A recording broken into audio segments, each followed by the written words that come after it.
We appreciate you and the crew, and we welcome you to the 2021 American League Division Series presented by Good Sam.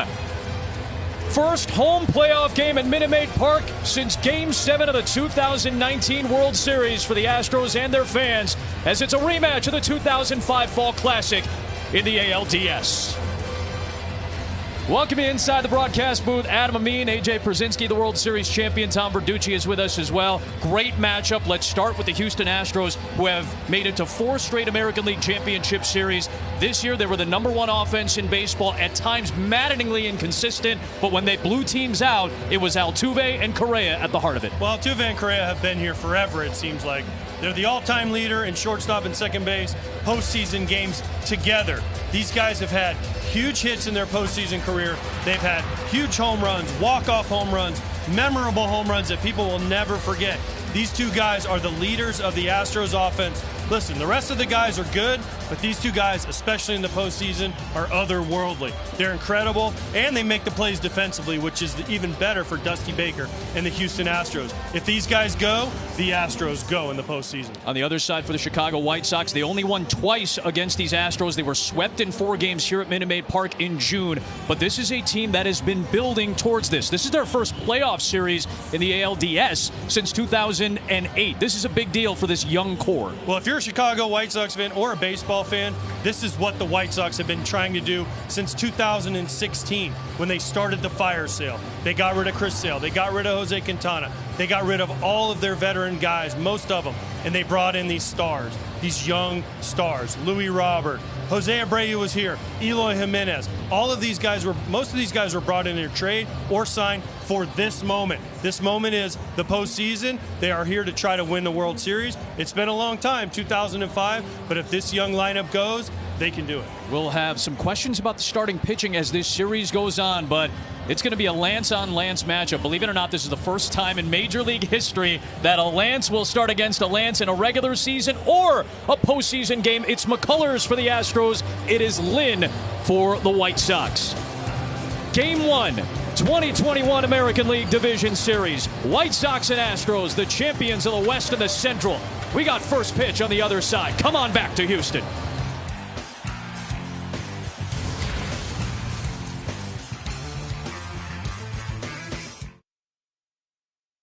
Start game 1 for the Chicago White Sox. It will be Lance Lynn going up against Lance McCullers Jr.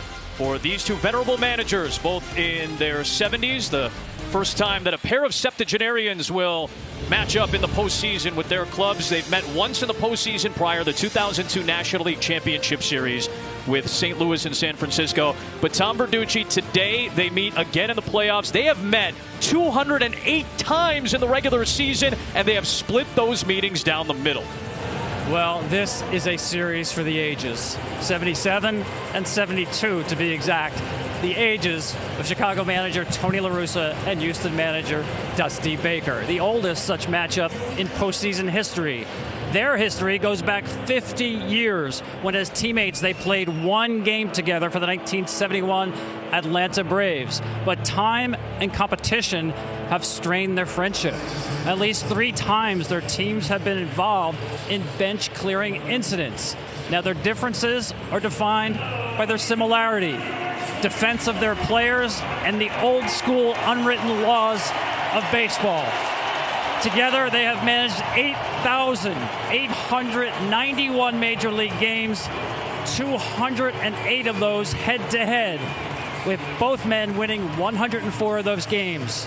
This series will split that tie and test, under the heat of playoff baseball, their friendship once again. Both in the top 12 all-time in managerial wins. La Russa 2, Baker 12. I define their relationship as competition. They want to beat the heck out of each other. We talked to both of them before the game today, and that's all they talked about. Yeah, we've had our issues in the past.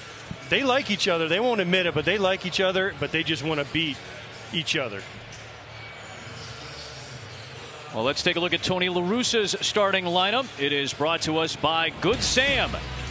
You just saw Tim Anderson, who has been one of the most consistent hitters in baseball the last few years. He's at the top. Yoan Moncada is at third. The DH is Jose Abreu. Will update you on his condition. There was a chance that he wasn't going to play in Game 1, but he is good to go. Yasmani Grandal in the cleanup spot.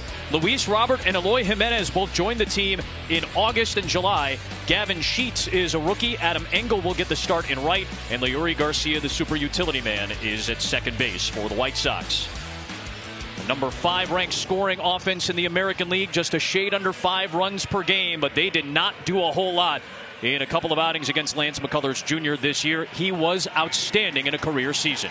Well, Lance McCullers has turned himself into one of the best pitchers in the American League.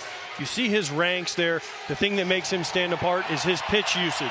His breaking ball combination of slider and curveball is the best there is. The White Sox, the thing to watch for with the White Sox, when they faced him twice this year, 0 for 19 off that combo. If Lance McCullers can throw the breaking balls over the plate, gets chases from the White Sox, it will be a long day for the White Sox offense. White Sox are a good fastball hitting team and a decent changeup hitting team. The numbers go way down against breaking balls. There's a guy who likes to be aggressive at the plate, Tim Anderson.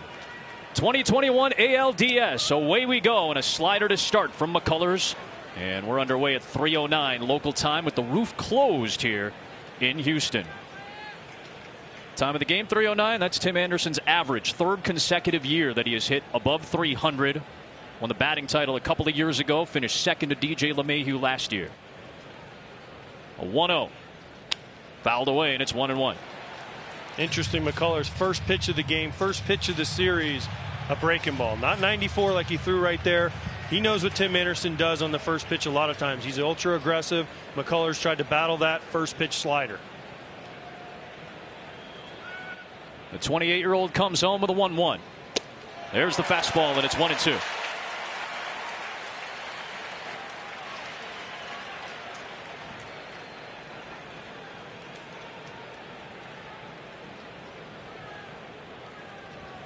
McCullers just turned 28 last Saturday. The Tampa native with a 1-2.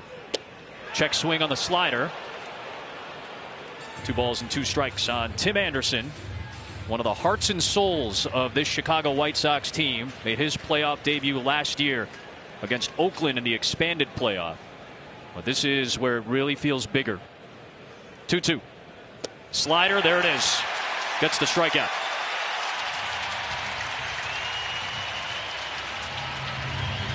McCullers starts with a strikeout, and he plays with one of the best defenses in baseball behind him. Michael Brantley, though, is a factor. He's been dealing with a knee issue in left. Jake Myers is a rookie. Kyle Tucker's had a great year in right field. This looks very familiar to Astros fans. Bregman, Correa, Altuve, and the batting champion Gurriel, and the veteran presence of Martin Maldonado catching Lance McCullers Jr. Switch hitter is Yoan Moncada batting lefty. He faces a shift and looks at a strike.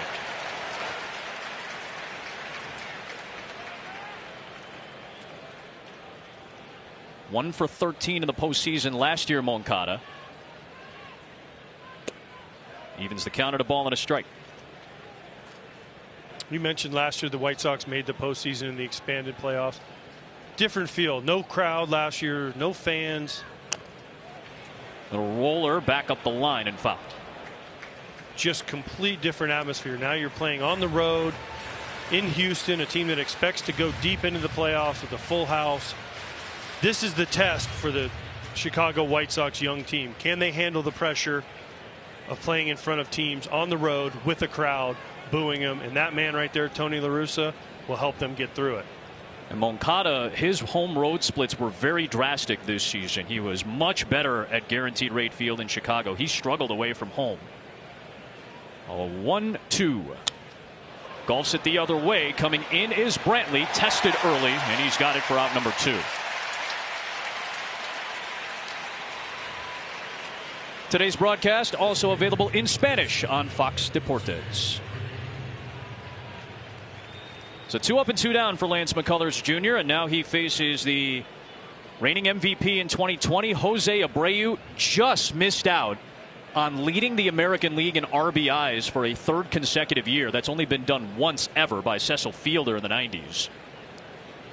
Abreu has been dealing with flu-like symptoms, a non-COVID illness. It was confirmed it was not a COVID-related illness, but general flu-like symptoms. He did not travel with the team initially. He came late on Wednesday night after he was cleared to travel. He went through batting practice today. We did not get a White Sox lineup until an hour before first pitch. Abreu punches it foul, and it's quickly 0-2. He's in the lineup today, and I don't think there's any surprise by that. No, there was no way. Jose Abreu is the undisputed leader of this White Sox team. There was no way he was going to miss game one of a playoff series, especially a short series. And Tony La Russa, when we talked to him, kind of gave us, oh, I don't know. You knew, Tony. Come on. You knew that this guy was going to play, and you need him. A chance for a perfect first for McCullers.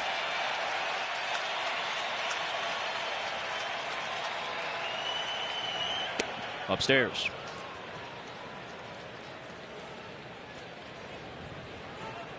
Lance Lynn waits.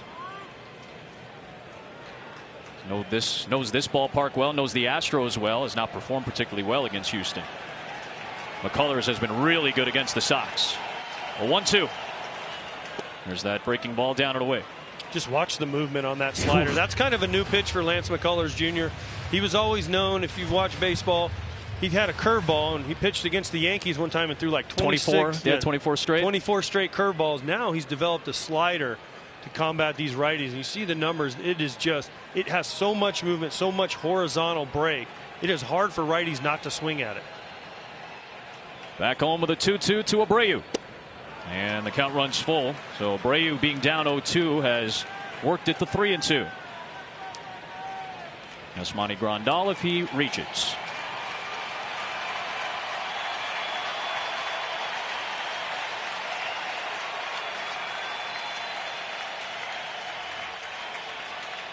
Abreu fouls it away.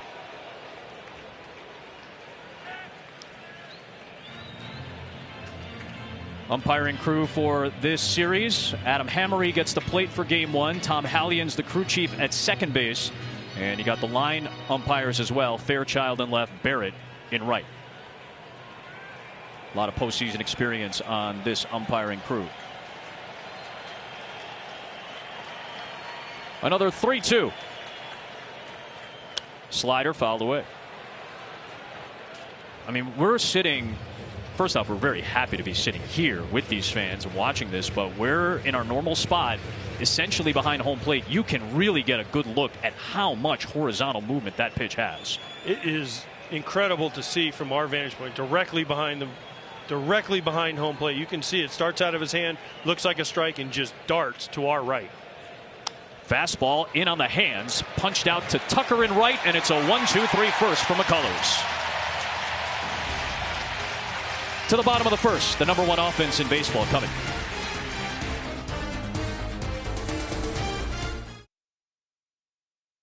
Bottom of the first, here's their #1 ranked starting lineup offensively in the major league, sponsored by Good Sam. Postseason hero many times over. Altuve leads it off. Brantley, one of the best hitters in baseball. Bregman is back from a quad. Alvarez, Gurriel won the batting title this year. Correa, a free agent to be. Could this be his last Houston playoff run? Tucker in the 7th spot. This is a deep lineup. Jake Myers, the rookie, and the veteran Martin Maldonado, all against Lance Lynn. You are going to see heavy fastball from Lance Lynn. Well, the guy that throws the most fastballs in all of Major League Baseball, 92%. Against the guys on the Astros that hit fastballs better than anybody. Lance Lynn throws 3 different fastballs. He throws a 4-seamer, a sinker, and a cutter. They all 3 move different ways, and that's what he relies on. And they're going up against the best fastball hitting lineup in baseball in the Houston Astros. Yes, he's going to have to rely on control and location and put those fastballs in good spots. Altuve quickly ahead in the count, 2-0, and this is a guy who loves to swing at fastballs. If you elevate one to Altuve, he'll pull one over to the Crawford boxes. I was expecting him, if he got a strike first pitch, he was going to let it go. Fortunately, or unfortunately, depending on which side you're on, it was a ball low and away, never close. But now 2-0, be real careful here because he is going to be aggressive. Much improved year for Altuve, who takes a strike. But a perfect pitch. 2-0. Down and away, perfectly located by Lance Lynn to get back into this count. Lance Lynn, 34 years of age, originally from Indianapolis. Went to college at Ole Miss in Oxford, Mississippi. Altuve bounces one foul, and it's 2-2.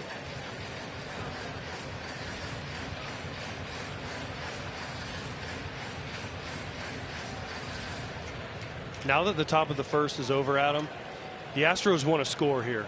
They want to get the crowd involved. They want to put a little doubt in the White Sox heads. Hey, we can score on you. We can jump out on you early, especially at home. They don't want to wait around and let the White Sox hang around. Altuve fouls it away. This was an Astros team that, yes, was #1 in baseball, 5.3 runs per game, 5th in the American League in home runs, but they beat up on teams in a lot of their victories.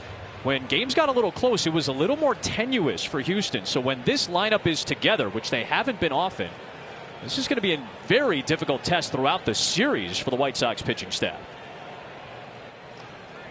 2-2. Altuve reaches out and spoils a pitch. The test also is this at bat we're watching right now. The Astros don't strike out. They usually put the ball in play. They put pressure on the defense, and if you're going strictly off defensive numbers, if you're a defensive analytics guy, the Astros have a huge edge in this series. And one thing the White Sox are trying to avoid is to throw the ball around too much if the Astros continuously put the ball in play, which they do better than anybody. 7th pitch of this at bat is foul tipped into the glove of Grandal. A big strikeout for Lynn to start on Altuve.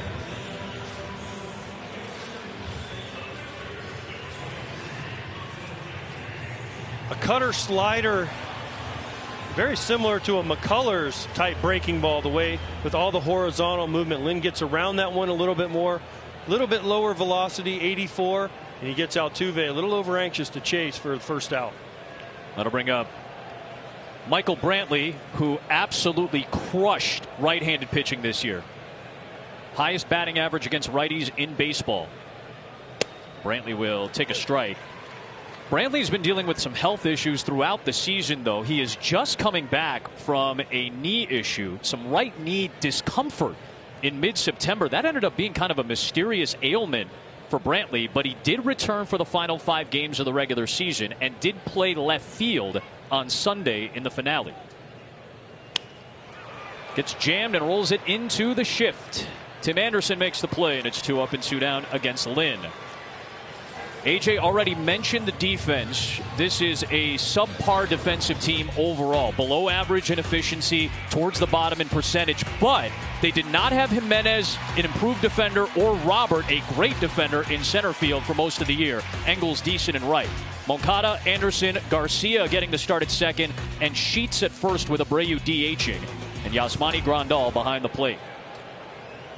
Well, Robert in center can go get him with the best of them. Another thing to look out for in this series is the Astros will steal a base, and the White Sox allowed the most stolen bases in major leagues this year. There's Alex Bregman. Bregman, another guy who dealt with injury and missed most of the year. 70-plus games he was out. Came back from a strained left quad in late August. Had a cold finish to the regular season. He's trying to get back on track. Hard hit, but into that second base area for Garcia, playing over. 1, 2, 3 for both pitchers in the top and bottom of the first.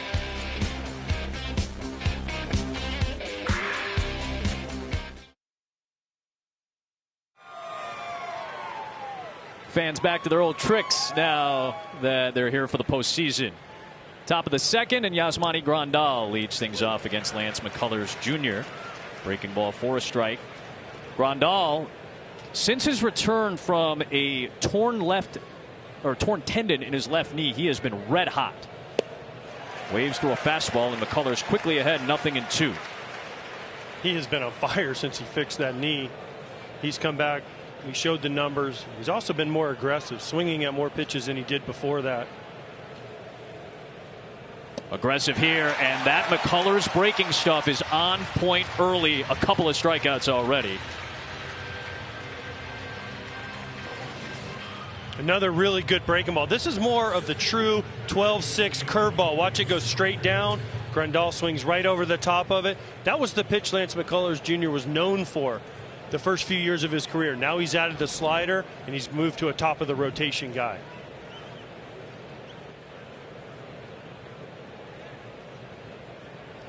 Here's Luis Robert. He likes to go after the first pitch, and the first pitch ends up hitting him. McCullers just missed on that one, and Robert will reach first the hard way. McCullers thinks it's a foul ball. Robert's not acting like it hit his bat. No.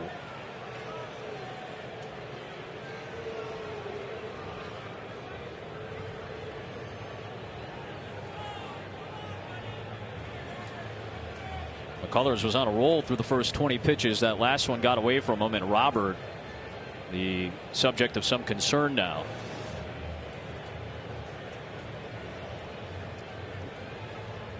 Kind of ricocheted too. That was just a tracer in, sinker in. Robert sees it out of the hand, thinking he's going to go on it. That ball just traced in on him, like he got his right wrist, forearm area. Kind of went through the left arm and got him on the back arm.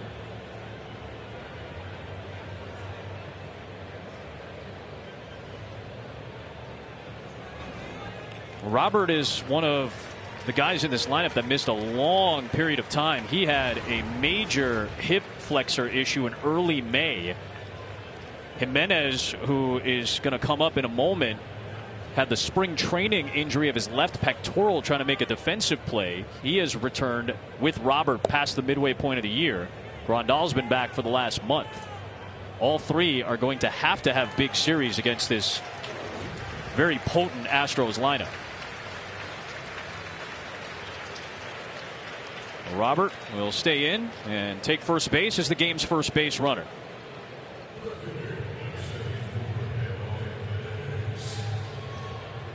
So that'll bring up Eloy Jimenez.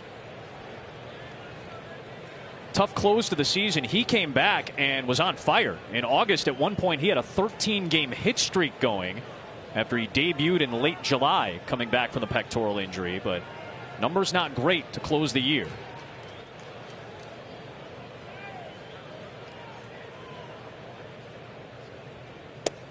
Starts him off with a slider that just tails off the plate. This is not a White Sox team that steals a lot of bases. I'll be curious to see if they're any more aggressive than they were in the regular season. But Robert is a guy that has elite level speed. Usually when a guy gets hit by a pitch too, they want to steal right away, just to show the pitcher, hey, I'm okay. The other factor to that, and you know this as well as anybody, AJ, the guy behind the plate who has handled the battery so well. Martin Maldonado was one of the best in baseball at cutting runners down. Only Will Smith of the Dodgers cut down more attempted runners on the base paths this year. Well, Maldonado's definitely behind the plate because of his defense, and you don't get a nickname like Machete without having a cannon for an arm and cutting down runners. A 1-1. Staying away from Eloy Jimenez, who's got prodigious power at his best. 10 home runs in 55 games this year. And the reason you see Lance McCullers Jr. and Maldonado so many breaking balls, the numbers for these White Sox hitters, fastball, hard stuff versus breaking balls, are so different. I mean, the numbers for almost all these guys, their OPS, their slug, their average fall so much when you start throwing breaking balls. That's why McCullers has had success, and that's why you see so many breaking balls early from the Astros. Jimenez lifts it in the air. It'll be Tucker in, and Robert back to the bag at first, 2 away.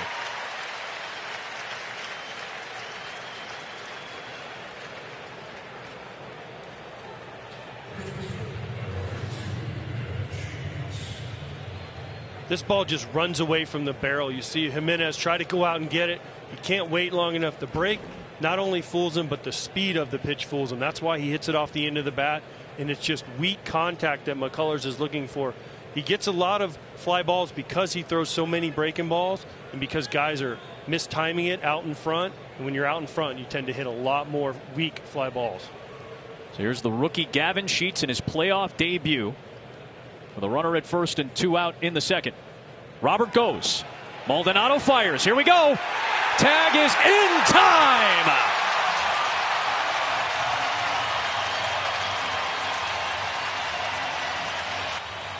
Maldonado does it again. An absolute cannon from Martin Maldonado, and yeah, we'll give a little shocker to the crowd, but watch the footwork and just perfection for the third out.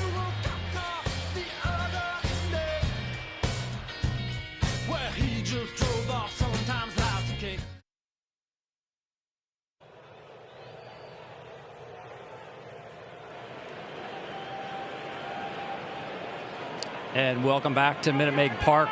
Houston Astros manager Dusty Baker kind enough to join us as Lance Lynn retakes the mound here in the third inning. Dusty, you've seen a lot of catchers in your day. Talk about the strength of pitchers' arms and the footwork of outfielders, but how about the skills of Martin Maldonado behind the plate? Well, he's not called Machete for nothing, because if you give him a chance, he'll throw you out. And the thing about it, he takes pride in it. He takes pride in leadership. He's one of the best leaders that I've seen on the field. But he works at it, and he takes pride in it. Lance McCullers told me he's been waiting for this day for 3 years since Tommy John surgery, not just to get back into the postseason baseball on the mound, but the Game 1 assignment. It's early, but what are the first impressions about how he's handling the assignment? Well, so far, I'm telling you, he's looking great. I'm never worried about him being nervous, and he's always composed. I told him when the season started, actually in spring training, I said, hey, man, I want you to be my pick to click, and you got a good chance of starting Game 1, and here he is. Dusty, thanks so much. All right, you're welcome. Back to you. Tom, thank you so much. Thanks, Dusty, for his time. 2 balls and a strike on Yordan Alvarez facing Lance Lynn to start off the bottom of the second. 3-1.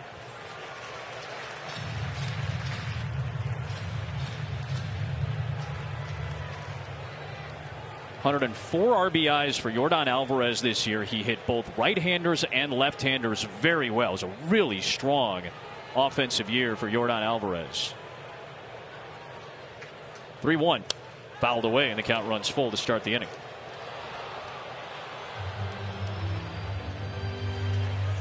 Dusty talked about Martin Maldonado's fundamentals. What do you like? Perfection. Watch his footwork. He gets his weight on his backside, finishes the throw, and he knows it as soon as he lets it go. Watch his footwork. He's in perfect line to second base. He gets the back leg around like a pitcher, finishes it, and then, he gives love to the Houston crowd, and they give it right back to him.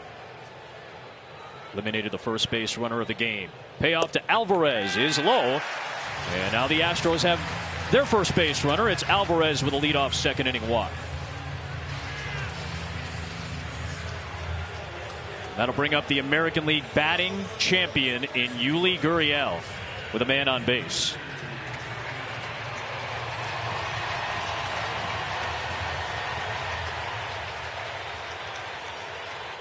Dusty Baker sat Yuli Gurriel on the final day of the regular season and then brought him up late in the game on Sunday against Oakland and thought, oh no, what's going to happen to the batting title? He's only going to increase his average by a point with a walk-off. .319 for the year. We have 3 of the top 4 hitters in the American League in this series.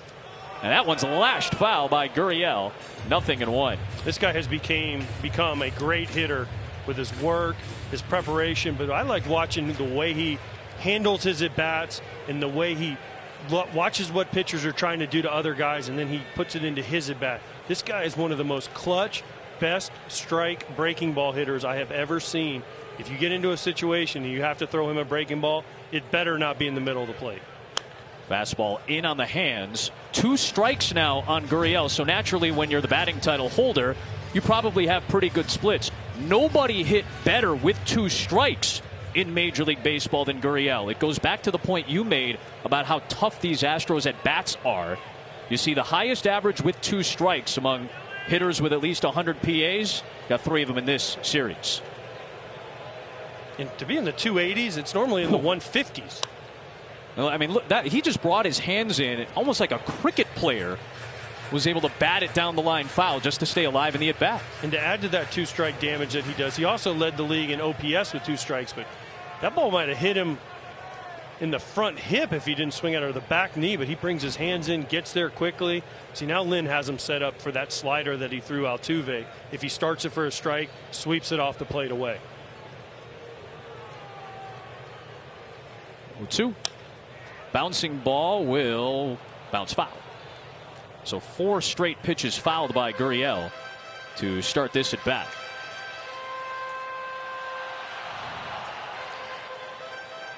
Gurriel, by the way, among all of the accolades and numbers he's put up, he is 37 years of age. He's the oldest player to win his first batting title since Barry Bonds won his first in 2002 at age 39. Got a 37-year-old who's only been better as he's gotten older. That one up and in, and it's 1-2. Lynn having to work against Gurriel. But again, this is what the Astros do. We saw it with Altuve. Yes, he struck out, but he made him throw a bunch of pitches, right? Michael Brantley pitches. Now even Gurriel here down 0-2, but guess what? He's fouled off a few. And now it's 2-2. And now he's back in the count at 2-2. This is what makes the Astros so tough. They do not give at bats away. They usually do not strike out on 3 pitches. They just grind until you make a mistake. And these hitters, they usually take advantage when you do make that one mistake.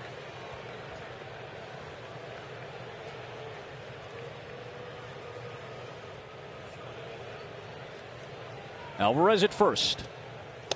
And he got him with a fastball at 97.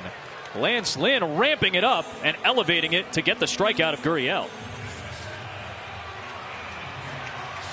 Nobody had more strikeouts on fastballs in baseball than Lance Lynn. No surprise when you throw the most too. Well, this was just an angry fastball right here. Lance Lynn was tired of seeing Yuli Gurriel. He's like, I'm going to throw this one as hard as I can up. And Gurriel chases. You see the look on his face. He's like, oh, how did I swing at that? But nice pitch by Lance Lynn with some anger behind it.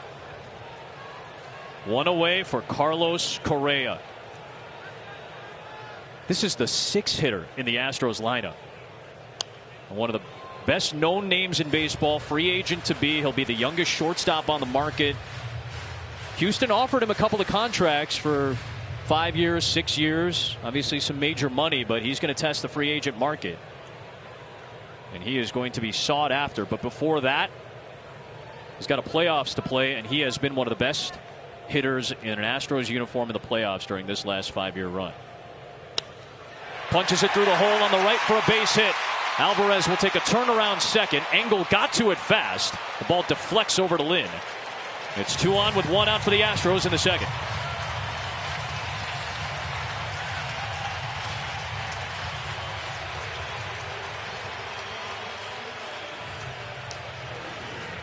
Great piece of hitting here by Carlos Correa. Just gets a fastball.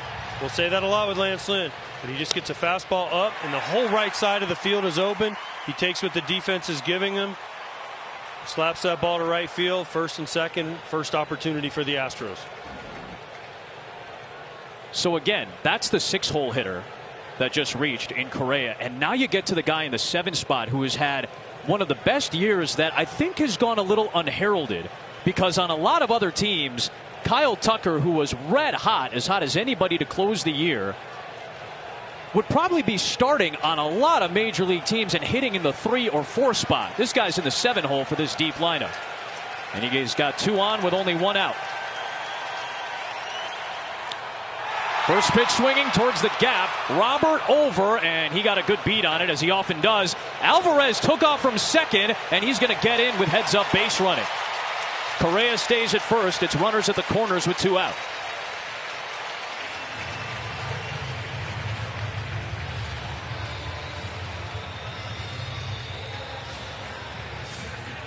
Lynn jams Tucker here with this first pitch. He gets in on him, a little cutter, in on his hands. And his first hit, there was a possibility of it falling, but the outfielders of the White Sox converging. Let's give credit to Alvarez. This is great base running. He wasn't going to go. He saw Louis Robert kind of just nonchalant it, not get around it, not stop him. So he takes the extra 90 feet to third base.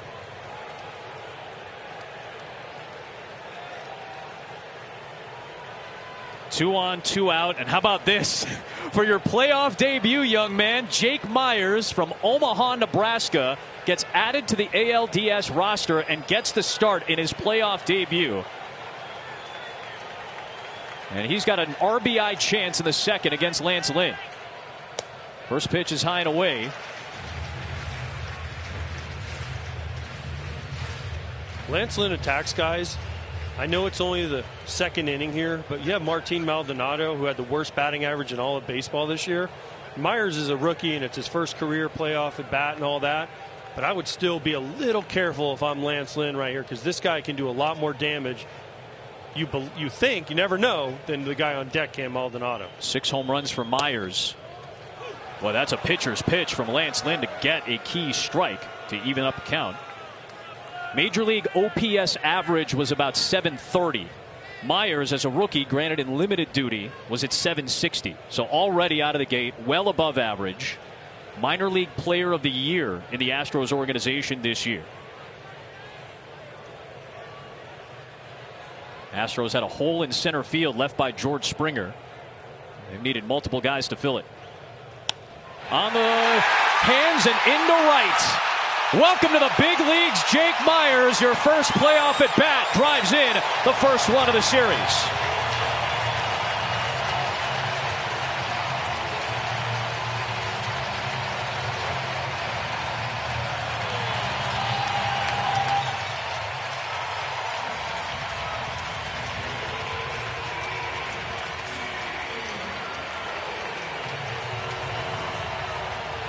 Another great piece of hitting here by Myers. Lynn misses location up and in, but watch the way Myers gets his hands inside the ball, shoots this ball to the right, down the right field line. First and third, 1-0 Astros. Just a great piece of hitting by the rookie.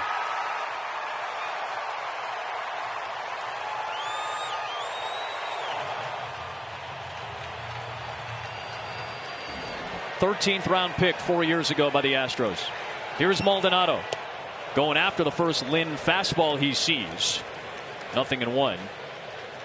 First career at bat in the postseason is an RBI for Jake Myers, who debuted on August the 1st. Correa took third base. And now 0-1 on Maldonado, who has not hit well this year. You see the average, worst in baseball, but is 7 for 14 with a home run against Lance Lynn. 1-1.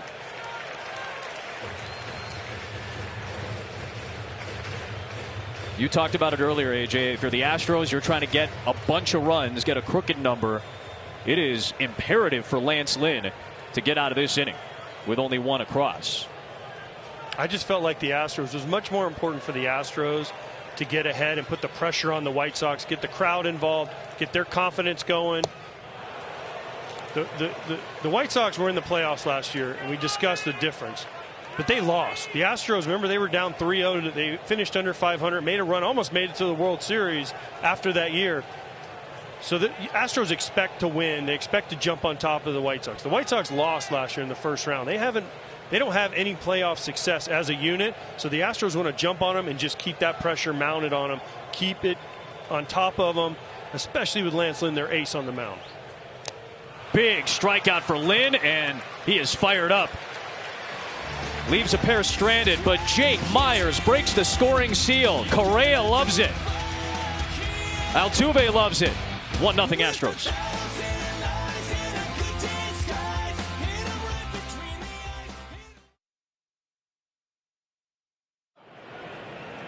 Well, welcome back to Minute Maid Park. Lance McCullers back on the mound. We're joined by Chicago manager Tony La Russa. 10 years ago in the postseason, Tony, you gave the ball out of the bullpen to Lance Lynn. Tonight, he's your game one starter. That last inning, Houston goes the other way, twice on cutters. What have you seen early on from Lance? Well, I've seen the punch outs, so I see he's throwing the ball well. You know, sometimes it didn't quite get a location. They're good hitters, but I always like the way he competes, and he's throwing the ball well. Real quick, we saw Luis Robert get hit by the pitch. Any lingering concern there? Yeah, when you get that area, there's so many bones. He says he's okay. They're checking him around now, and he's been crazy. He's hitting 3-something. That's a tough break for us, but hopefully he's okay. Tony, thanks so much for your time. Back to you, Adam. Tom, thank you very much. We appreciate Tony La Russa's time. Gavin Sheets, the rookie, leading things off for the White Sox here in the top of the third. 2 balls and 2 strikes on Sheets, who was at the plate when Luis Robert was cut down trying to steal second. 2-2. Backdoor breaking ball. That was nasty. Third strikeout for McCullers, all on breaking pitches. Backdoor Breaking pitch, like you said, curveball. Starts as a ball away, comes back to the plate. Watch how far this ball starts away. You give up on it as a left-handed hitter. It comes back over the plate. Adam Hamari rings him up. Another punch out for McCullers on a breaking ball. So one away for Adam Engel. And therefore a strike on a slider. We said at the beginning of this game, Adam, the key was Lance McCullers. Can he throw his breaking ball for enough strikes? So far, through 2 1/3, he has done nothing but pinpoint both breaking balls to righties and lefties. And if he's able to continue to do that, it's going to be a long day for these White Sox hitters.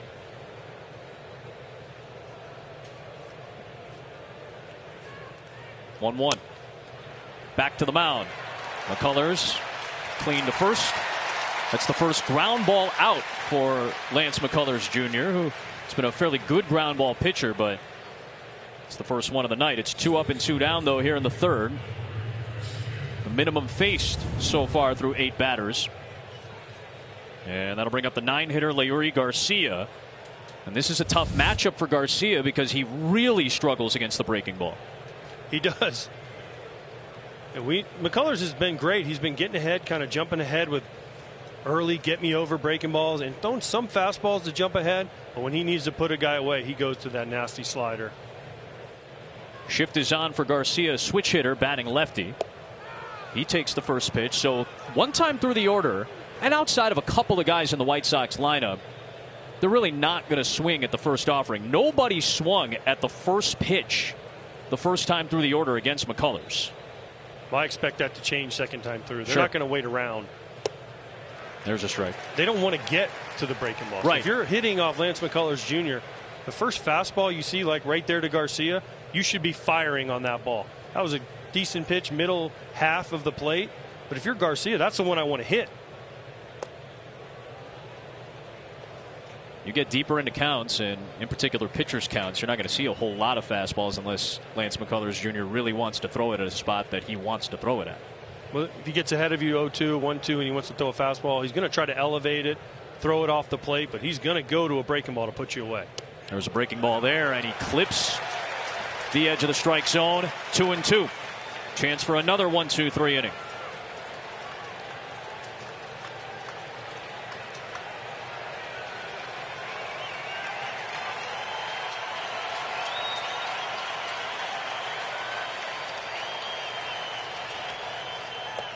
Down and away. Count runs full on Garcia. That breaking ball right there, 2-2. He just got out in front of himself. He rushed it. He tried to make it a little bit better than the one he threw the pitch before.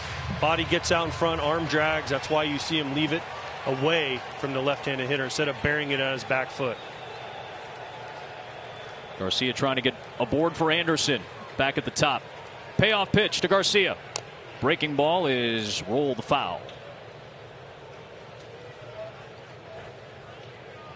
Leury Garcia, the ultimate utility man. He has started at 6 different defensive positions this year with all the slew of injuries that the White Sox had at multiple positions. And not just Grandal and Robert and Jimenez, but Anderson missed time and Garcia filled in for him. Moncada misses a couple of games. He fills in at third.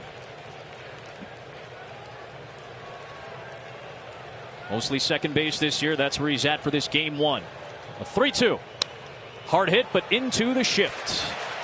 Correa makes the play. Another 1-2-3 McCullers Jr. inning. Back to the top of the Astros order. Altuve will lead things off in the bottom of the third. Astros lead it 1-0.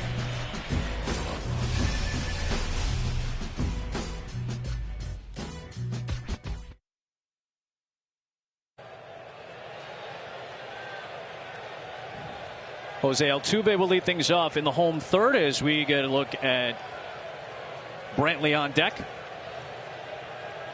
Bregman will follow in this inning against Lance Lynn. Altuve takes ball 1 as we get a look at his player resume, sponsored by Indeed. Been a very productive career, obviously, for Altuve. 60-plus playoff games for this Astros roster going back to 2017. Lashes one foul. career high home run numbers this year for Altuve. He had 31 this season, and that was with 0 home runs in August. So we talk about this Houston offense. We said it's the best offense in baseball overall, but they scored a lot of their runs in bunches. They'd blow teams out. At their worst, they were incredibly inconsistent, and I think that number, even though Altuve had a decent month hitting, that number kind of spells out the epitome of this offense. For him to have 31 home runs and have 0 in a calendar month really is, if he would have hit 5 or, I mean, he could have a chance at 40 home runs this year. And listen, this guy is a possible Hall of Famer down the road with the number of hits he's accumulated, the MVP, the All-Stars.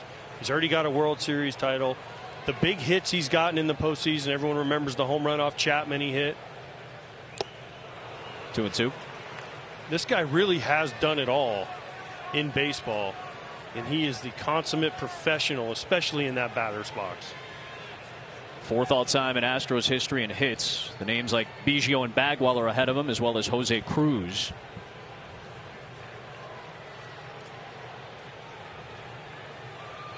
Former Astros are in the house, right on cue.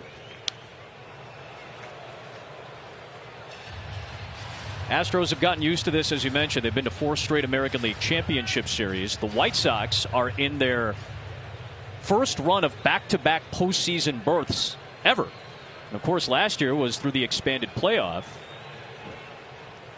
with 16 teams. This year, they're in their first league division series since 2008 when they lost to the Rays. Just got to keep bringing that up, don't you, Adam? Was somebody on that team? Well, to make it feel better, the last series win for the White Sox was, of course, the 05 World Series here in Houston. Let's talk about that a little bit more. I just want we showed. I'm sure everybody's going to be very excited to hear about it, as at least half our audience will be. We showed Jeff Bagwell and Biggio. Do they flip a coin? Who gets to sit who gets in the front row seat? Yeah. Who gets the second? Apparently, Jeff Bagwell won, and Craig Biggio gets it next time. I guess. I don't tomorrow. know. They alternate. Payoff to Altuve. Bounced foul. Another one of those longer at bats. He had 7 pitch at bat in the first before striking out. This one's 6 already. Should say 7 on this one as well.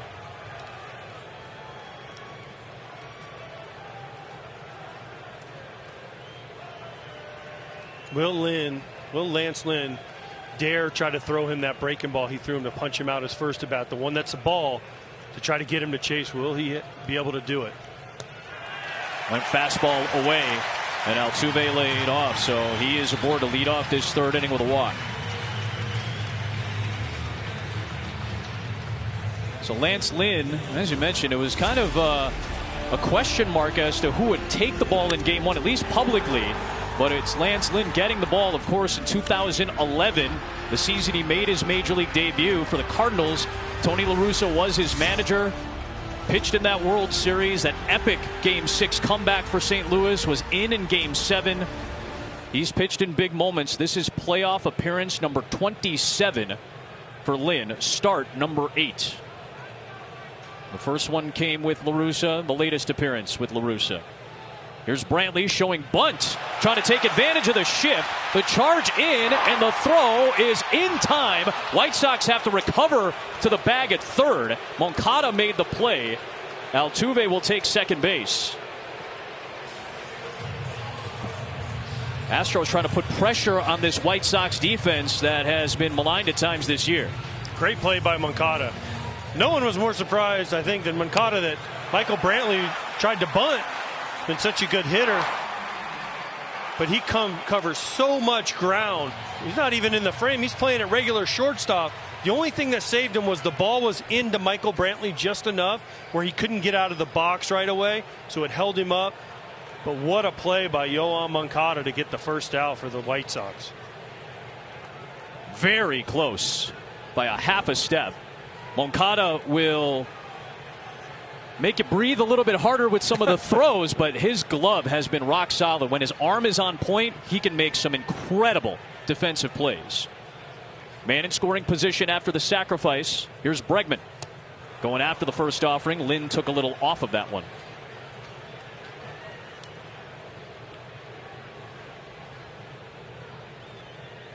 again, the thing that made that play for me, Adam, was the pitch was in off the plate. So when Brantley bunted it, he took a quick pause, and that was the difference between him getting a hit and him being out by a great play by Moncada. You can see him, he's saying, why did I try and bunt? Like, it's the worst feeling as a hitter.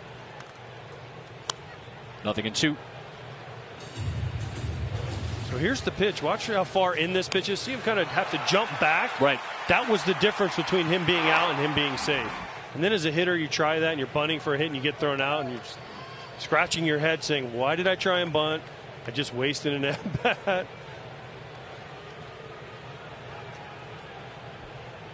Altuve and Garcia share a moment at second.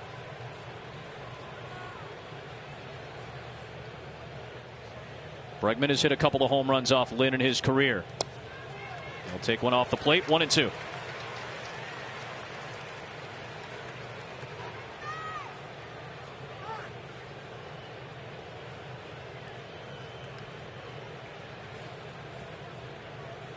Bregman hit over 300 with runners in scoring position in his limited duty. He's got a man at second and one out. The rookie Jake Myers delivered in the second to give the Astros the lead. That one gets away from Grandal, and onto third base easily will go Altuve.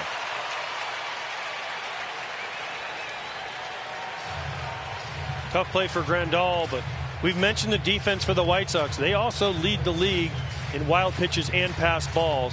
That's a tough one. He just doesn't get his body square to the ball, hits his chest protector, kicks away, and now the Astros have a runner on third and less than 2 outs, where a sac fly is an easier way to score a run than having to get a hit. And I'm surprised the infield's not in right here, Adam, with 2 strikes. Now they're playing a little further back than I would have expected for Bregman, who's a great contact hitter. Now they charge in. Bregman swings and bounces it foul. The old, is it Bobby Valentine used to have the Mets do that? He kind of made that the cool thing. You see Bregman laughing, but only the second baseman Garcia charged. Tim Anderson did not charge. He stayed back. So if I'm Bregman, I'm thinking, okay, ground ball to shortstop. We're up 2-0. Getting high fives in the dugout.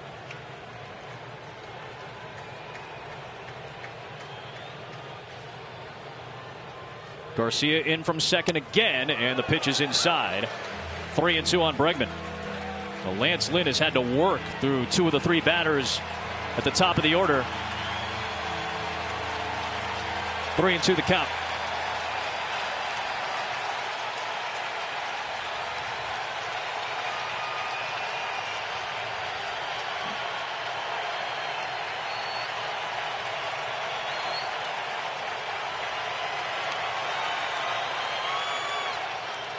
Three-2. On the ground to third. Moncada coming home with the ball. The play. He is safe. 2-0 Houston.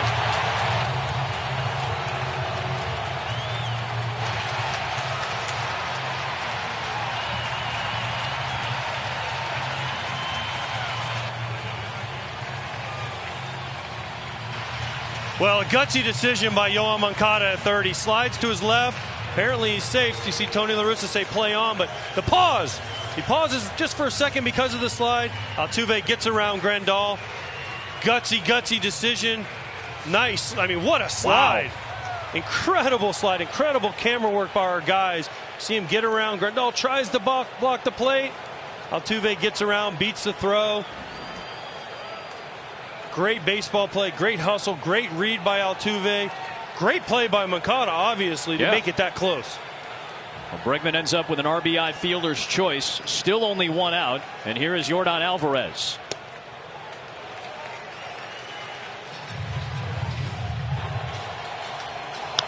The slide is the reason he's safe. That little hesitation when he slid. Other than that, it's a perfect play, and he deserves it. He's made 2 great plays in this inning. 1 for an out, 1 for a fielder's choice, where the Astros scored their second run. Altuve with a brilliant slide, and it adds to the lead. Close pitch, but a little low for Hammerie's taste behind the plate. 2-0 on Alvarez, who walked and scored the first time up. Lance Lynn has issued 2 walks. Both of those men have come around to score for Houston. And both leadoff walks. That's right. In back-to-back innings, he's walked the leadoff guy, and those are the 2 runs on the board for the Astros.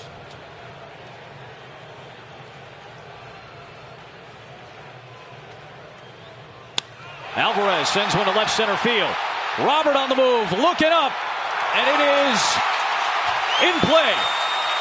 That'll score Bregman. It's a double for Alvarez, and it's 3-0 Astros in game 1.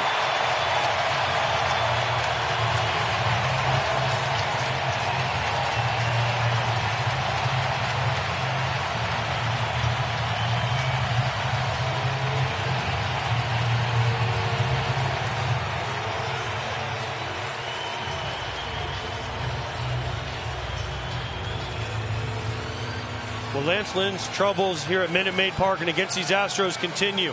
He falls behind in the count to Alvarez. He has to come into him. He throws a 94-mile-an-hour fastball right down the middle, and Alvarez just misses a home run because of where he hits it in the park. But because of where he hits it in the park, Alex Bregman scores easily, and the Astros are up 3-0. You see how close it came. It was under that yellow line and to the left of the vertical line. According to the ground rules, that is in play. Well, if that ball's 2 feet to the right, it's 4-0 Astros instead of 3-0. Or maybe 2-3 feet higher, it might get out over the higher wall in left center. That's the problem with Lance Lynn against this team. If he falls behind and he has to come in to the center of the plate, this team usually does not miss those fastballs. Now the White Sox bullpen will start to stir with only 1 out in the bottom of the 3rd inning. Ronaldo Lopez grabbing a baseball, the right-hander who has started and worked out of the bullpen in his career. Here's Yuli Gurriel. 34 years of age against 37 years of age in this matchup of veterans. And the reason Lopez is up, if this were a regular season game, Tony La Russa say, hey, Lance Lynn, you're my horse, get through it, give me 3-4 more innings. But the White Sox can't afford to fall behind anymore to these Astros, especially with the way Lance McCullers Jr. is pitching. Tony La Russa has to try to stop this quickly and stop it now to try to give his team a chance in this game.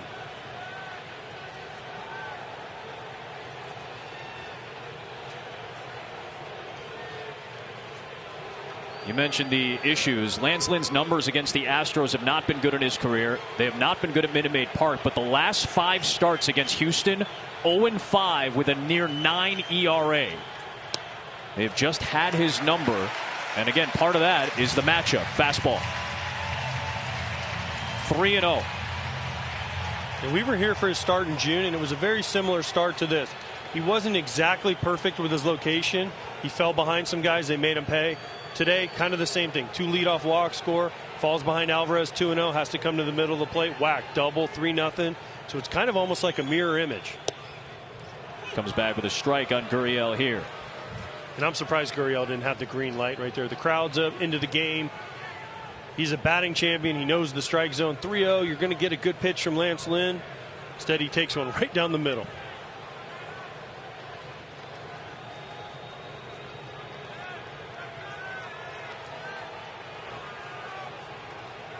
That's the start in mid-June when the White Sox were swept by the Astros here at home. It was his 2nd worst start of the year, earned run-wise. Gurriel fouls it back, and it's 3-2.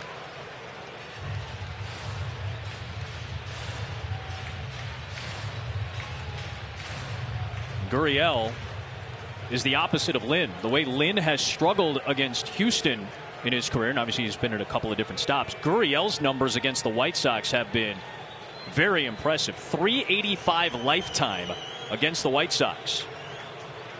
Tied for the highest all time. 3-2. Got him. Boy, that is a clutch off-speed delivery from Lance Lynn. And a key strikeout for the 2nd out of this 3rd inning. Only throws the changeup about 5% of the time. Throws a curveball about 3%. That's about it. Well, this is more of a true slider than a cutter. The velocity was a little bit down. He just pinpoints it down and away to Gurriel. The last thing he probably was looking for was a slower cutter / slider in that situation. 3-2. And if he puts it in a perfect spot, nobody can hit that. The Gurriel retired. 2 away for Correa. Goes after the first offering. Moncada with the play. He was heavily involved in that frame. 2 across for Houston in the 3rd.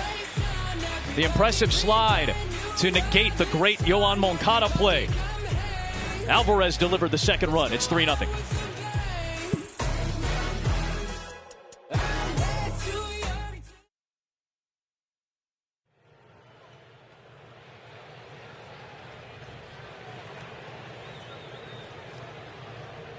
To the 4th we go, a 3-0 Houston lead, and Tim Anderson will take ball 1 from Lance McCullers Jr.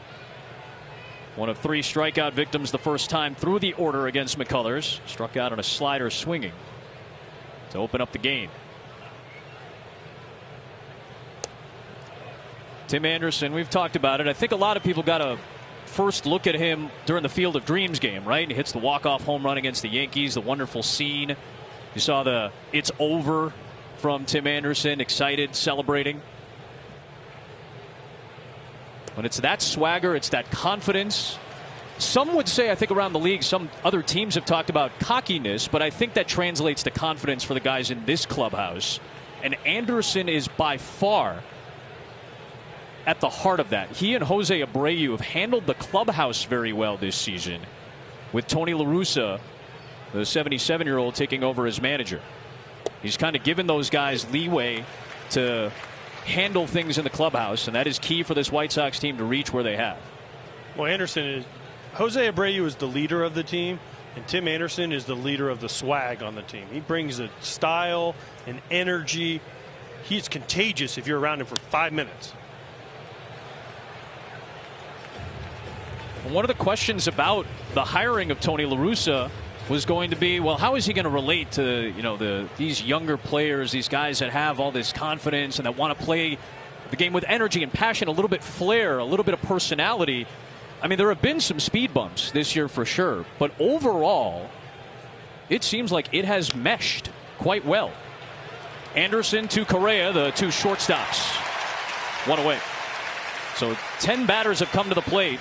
The minimum has been faced by McCullers through 4+. Well, 3+. Yes, that was the question mark with La Russa because of his age, and everyone remembers him as kind of a old school, gritty, I'm going to throw at your guy, and if you throw at my guy. But he's really fit in. I know he's let the players be themselves, and like you said, Abreu and Anderson and Lance Lynn, too, have taken control of that clubhouse.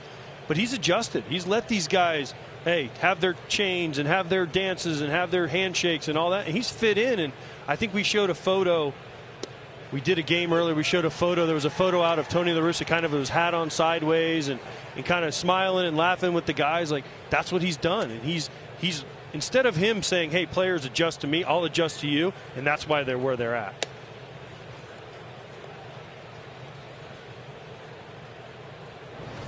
I think this is the one you were thinking about when they were wearing the South Side jerseys, too. Yeah, I love those uniforms. Are outstanding, by the way. Nice backdoor breaking ball from McCullers to get a 2nd strike on Moncada. But yeah, most guys think, all right, Tony La Russa, he's not going to change his ways. He's stuck in his ways, but he has made adjustments. Hard hit ball from Moncada, and he's got the first White Sox base hit of this game. It's a 1-out single in the 4th. That'll bring up Abreu. McCullers' reaction is because he's thinking, why didn't I just throw another slider and punch him out? He tried to sneak a fastball by him, and Moncada laces it up the middle for the White Sox first hit.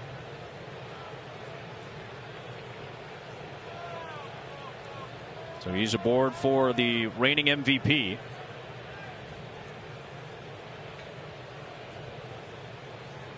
Flew out his first time on an 8-pitch at bat to close the first inning. It's a double play situation. Abreu has led the majors in double plays hit into the last 3 years. Post pitch goes Abreu's way. 1-0. Long-time pitching coach for the White Sox, Don Cooper. He used to always say when you fell behind 3-0 or 4-0, early in a game, he'd always tell the pitcher, we have to be the next team to score, meaning the White Sox. This is a situation where the White Sox have to score before the Astros score again, because once you get to 4-5, the mountain becomes too big to climb, right? So they need to score next to give them a chance in this game. Comes back with a strike, does McCullers. 1-1. Well, this is certainly a lineup to do it at its best. It's hard to gauge what the White Sox offense is because even for somebody like McCullers, he didn't see Luis Robert. He didn't see Eloy Jimenez during those 2 series in June and July. So it was a much different looking roster for really both teams. Bregman didn't play the first time around for Houston. So everybody's kind of learning a little bit what these lineups are constructed like in this setting. 1-2 on Abreu. Grandal wasn't what Grandal became in the second half after his IL stint with his knee also. So you're right, Adam. It is a little bit different because of the lineup construction. No Robert, no Jimenez. But McCullers, if he continues to throw the breaking ball the way he has, it doesn't matter. You could have Babe Ruth and Joe DiMaggio and whoever you want to put up there. You know, Paul Konerko, Frank Thomas, White Sox Gregs. They're not going to be able to do anything because nobody can hit this guy's breaking ball. 1-2. There is a breaking ball, and Abreu lays off. 2-2.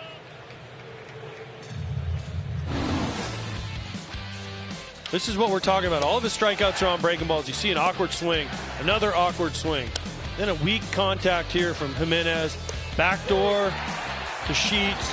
If he is able to spot that breaking ball because of the movement, because of the speed changes, and because of the different types of breaking balls he throws, he is one tough cookie out there. A 2-2 pitch to Abreu coming.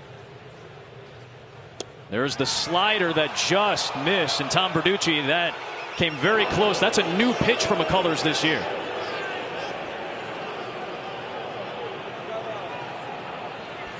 Yeah, I think not only a new pitch, it's one of the best pitches in baseball considering he hadn't thrown it before this year. Look at the horizontal movement. That's exactly what he's looking for. Now, he went to that slider. We know he's got a great curveball, but after the postseason last year, he gave up a couple of home runs to the Tampa Bay Rays on those curveballs. He said, I need another shape to my breaking ball. And he went to his former teammate, Colin McHugh, now with the Rays, and picked up that slider. And the motion that he's looking for on a clock is 3-6. He's not really working for any vertical movement. It's mostly all horizontal. Runner goes, ground ball to short. They stay out of the double play with the run. Abreu retired by Correa. Moncada into scoring position with 2 away, Tom. And you look at the numbers on the season against his slider, you would think it's a pitch he always had, and especially against a right-handed heavy lineup like Chicago, that pitch is going to play.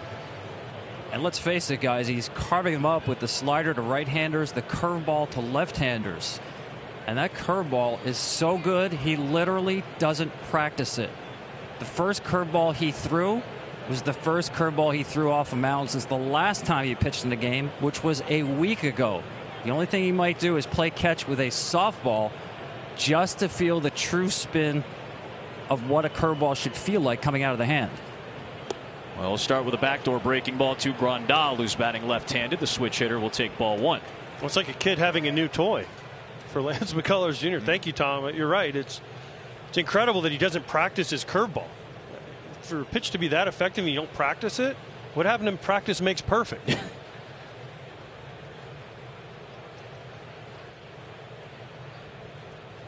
There's a 1-0. Goes back to that pitch, and this time gets it over the plate for a strike.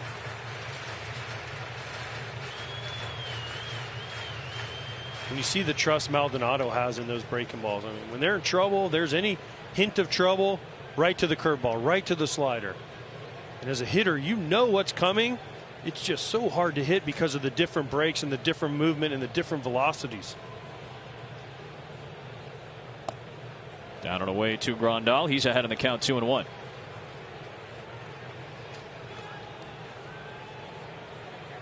Grandal, the White Sox catcher. We mentioned his great numbers after he came back from the injury. What is interesting to note is he had one of the most interesting slash lines in baseball for really the first half of the year. Very low average, incredibly high on base.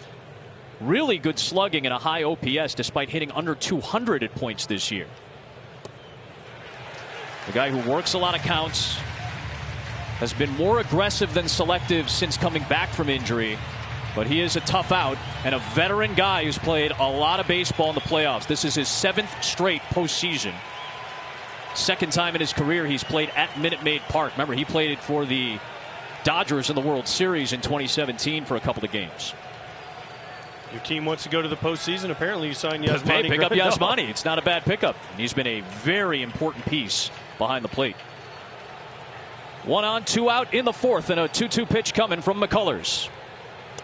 Back to the breaking ball inside. Interesting pitch right here. 3-2 to a guy who doesn't swing a lot, the most walks in baseball. Or sorry, the highest on base percentage in baseball. And then you have Lance McCullers, who walks the most guys in baseball. Will he give in and throw him a fastball, or will he go with his strength, which has been the breaking balls? Breaking ball back to McCullers. Leaves a man in scoring position. It's 3-0 Astros to the bottom of the fourth.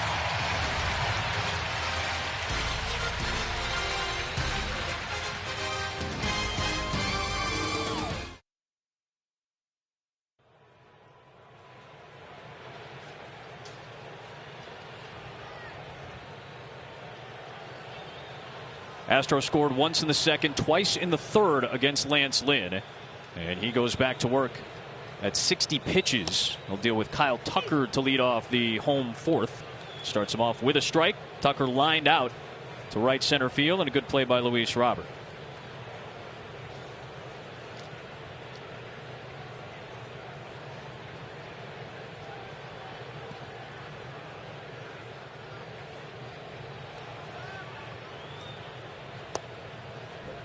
Well placed, but just off the plate for Adam Hammerey's taste. 1-1.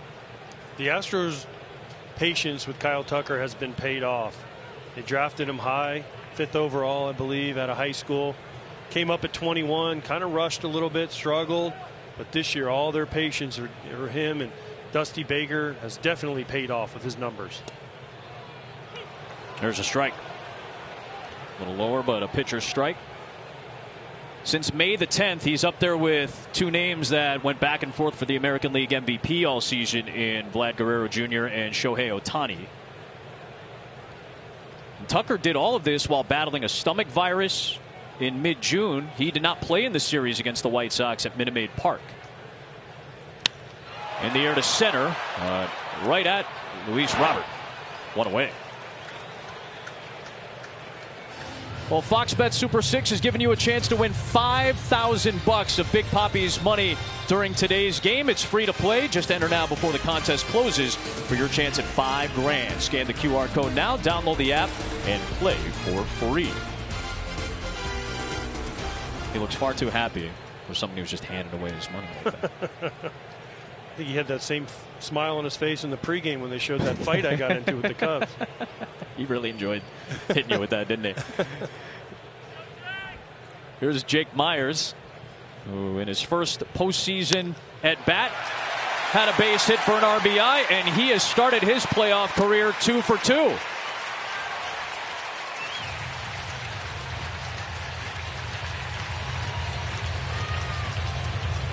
One on, one out in the fourth for Houston.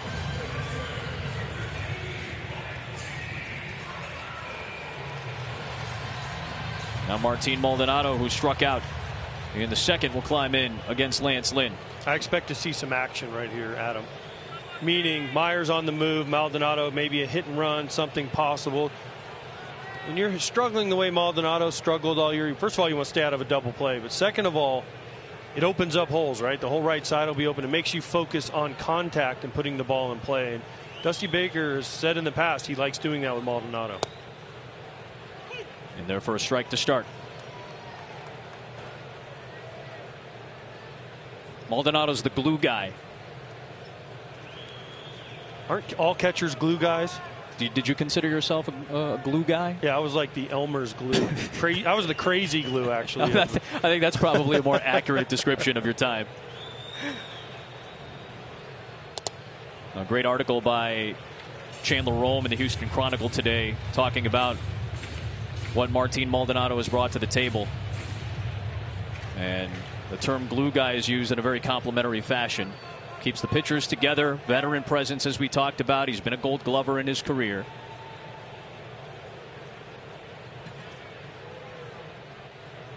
The light hitting catcher overall, but his experience has put him here. Trying to keep Jake Myers close. He stole 3 bags and 3 tries in his short stint. You talked about it, AJ. How many times they like to hit and run with Maldonado? 15 times, the most on the team for the Astros this year. Well, again, it opens up holes and it makes the hitter focus on contact, on hitting the ball on the ground, and it opens up so many holes. And a great count now, 2-1. You know they're not going to pitch it. Nobody pitches out anymore, but they're definitely not going to pitch out here 2-1. Myers is 3 for 3 in stealing bags. We've already mentioned the White Sox lack of throwing guys out on stolen bases, so a great opportunity here for the Astros to put more pressure on the White Sox defense.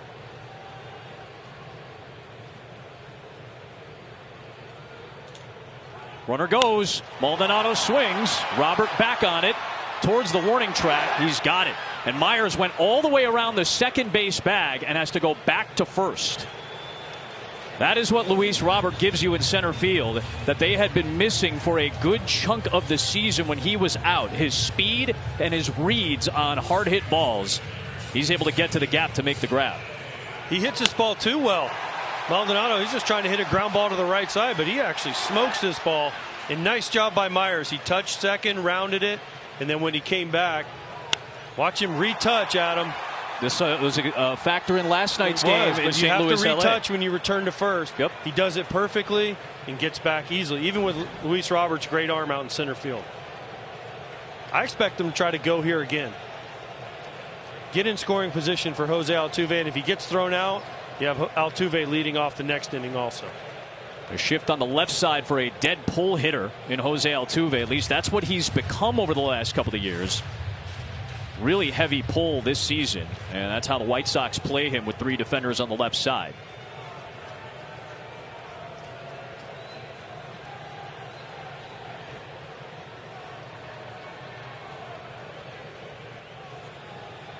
Altuve has scored 1 of the 3 Houston runs. He's ahead of the count 2-0. This was part of the 2-run third. Moncada made a great play, but a great slide by Altuve. The slide is the story. The great play by Moncada. The great jump by Altuve. Look how quick he gets off the in motion. You see him look back to see if Moncada's going to come home. But the slide. I'm not saying it's Trey Turner smooth, but that hard to slide, be that smooth. Yeah, but that slide by Altuve was a great, great baseball play.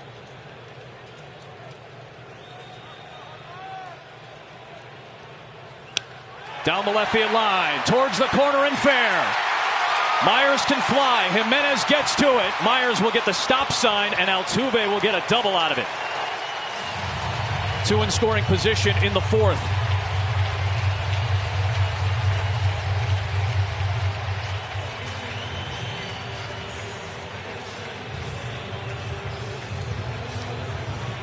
You mentioned dead pull. Well, he gets a heater 2-0. He dead pulls this one right down the left field line. Gets the head out. The only question is what kind of bounce would it take off that scoreboard in left field, and it bounces right back to Jimenez, who picks it up, hits Tim Anderson perfectly to keep Myers from scoring. That's the only reason why they held him at third, was because the perfect bounce off the scoreboard in left field. If that ball rattles around a little bit, Adam. Yeah. So as a third base, everyone knows Phil Nevin the other night had a tough call whether to send Aaron Judge. But they have to read so many things, right? He's reading the bounce off the scoreboard. He's explaining to Myers, it bounced right to him.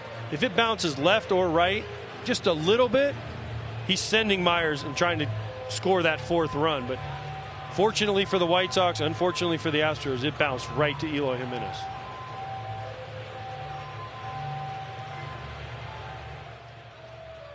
Need a 7th inning stretch? Hey Siri, tell me more about Apple Fitness Plus. A visit from Ethan Katz, the first-year pitching coach for the White Sox. And Lance Lynn still 1 out away from getting out of this inning with no damage done and trying to keep this at a 3-0 game. But Michael Brantley is coming to the plate, a professional hitter, as has been termed by many around baseball over a long period of time for the left-hander. 0 for 1, had the sacrifice in that third inning, showing the bunt. 2 in scoring position here, and he'll take ball 1. I know that goes down as a sacrifice, but he was bunting for a hit. Yeah, that's he a great play, right? He tries to bunt for a hit, he gets thrown out. Oh well, 0 for 1, sacrifice. It was just very surprising. I agree with you to see it at that juncture of the game. Well, it was his first in his Astros career, his first sac bunt, his first in the postseason career. So it surprised everybody except Moncada, who made a great play. Here's a 1-0. 1-1.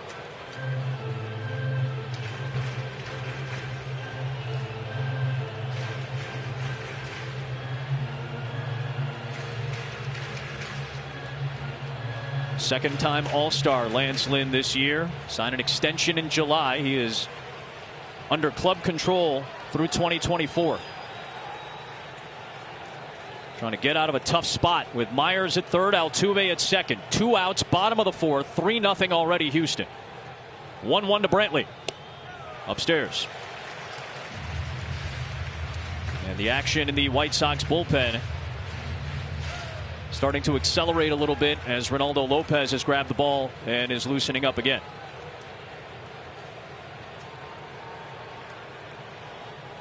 Sox do have guys in their bullpen that can give you some length, but Dallas Keuchel is not part of this postseason roster as a note, at least for the ALDS. A 2-1 from Lynn to Brantley.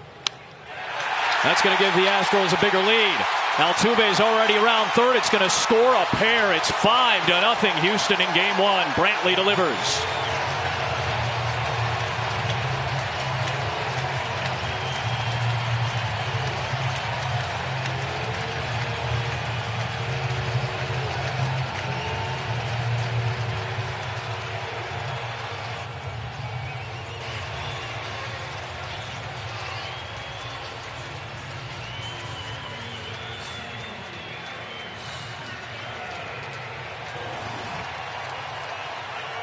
Another fastball, another mislocation. You see Grandal go out back to the middle of the plate, and Brantley does what a professional hitter does, drives in 2 more Astro runs.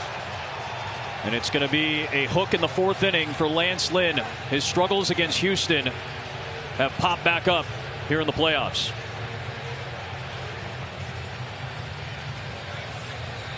Pitching change in the 4th.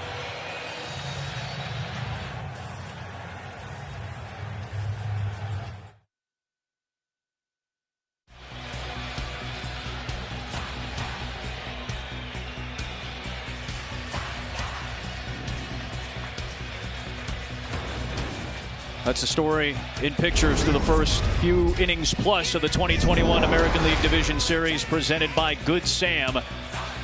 AJ talked about it. The Astros trying to get into this game early, take the early lead, get the crowd into it, and maybe get Lance Lynn out. And that is the case. Lynn done after 3 2/3 innings.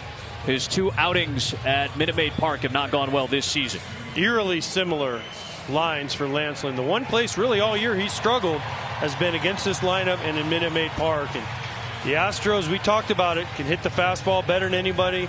Lance Lynn threw more of them, and they did not miss very many. And now we're on to Ronaldo Lopez out of the White Sox bullpen. 20 appearances this season. He made his postseason debut last year.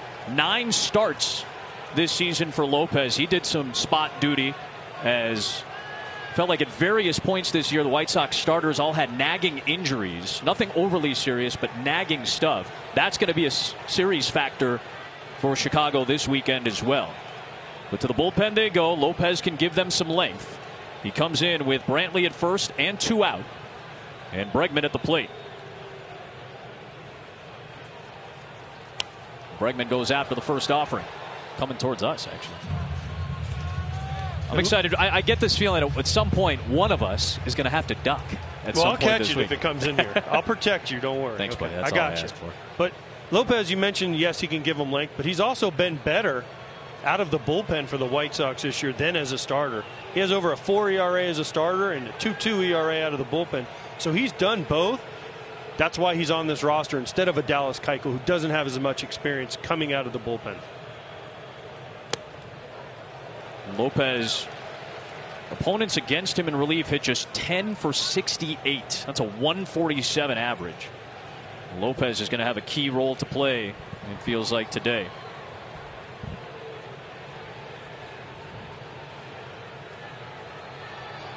Both teams come in carrying 8 relievers along with their 4 starters and 14 position players each. That's the split for these two in this series. In their first strike, and it's 1-2 on Bregman. Well, you see the velocity from Lopez, 97, 98 so far. He also has a slider, curve, changeup, mostly fastball slider, especially out of the pen. And this is a guy they've been waiting on to develop. He was a starter for a long time. He's been hyped as a prospect for a long time. And another one of those prospects since 2016 that Rick Hahn has brought over, trying to build a championship caliber White Sox organization. Part of the Lucas Giolito trade that brought him from Washington to Chicago. Bregman reaches out, pokes it to left. Jimenez is there, and that'll do it for the Astros in the 4th. But 3 consecutive innings, they have scored 2 more in that frame. Lynn Dunn, 5-0 Houston to the 5th.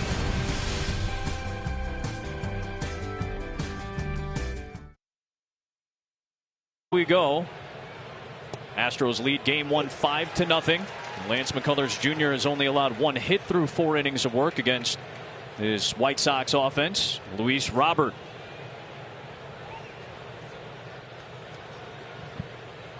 There's the slider and misses down and away.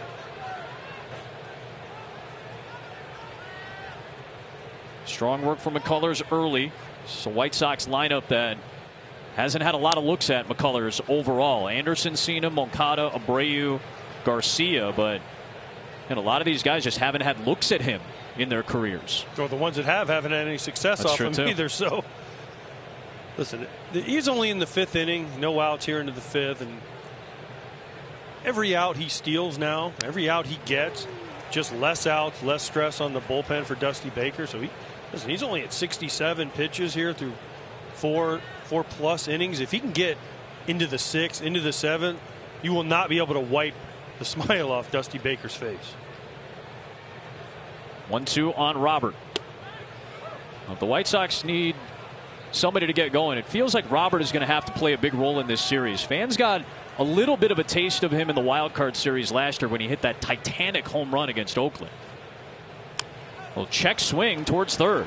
Bregman makes the play. Robert using his speed, and that throw is a little high. And there is another one of the tools in the bag of Luis Robert. That speed gets him to 1st. We'll see how it's scored.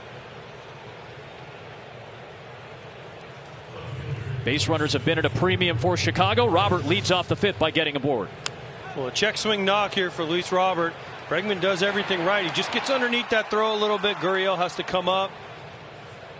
And one of the tools of Robert is run. And he can run. He gets down the line and he just beats gravity. Great job by our crew showing it to you. Bregman with an error. Had 8 of them in 90 starts at 3rd base this year. That's a tough error. Yep. Jimenez went after that first slider. 0-1 the count. And that's a tough error on Bregman. Check swing. He's almost playing him in the Crawford boxes at 3rd base. He comes charging in on the run, throws it high. That's hometown scoring right there, Adam.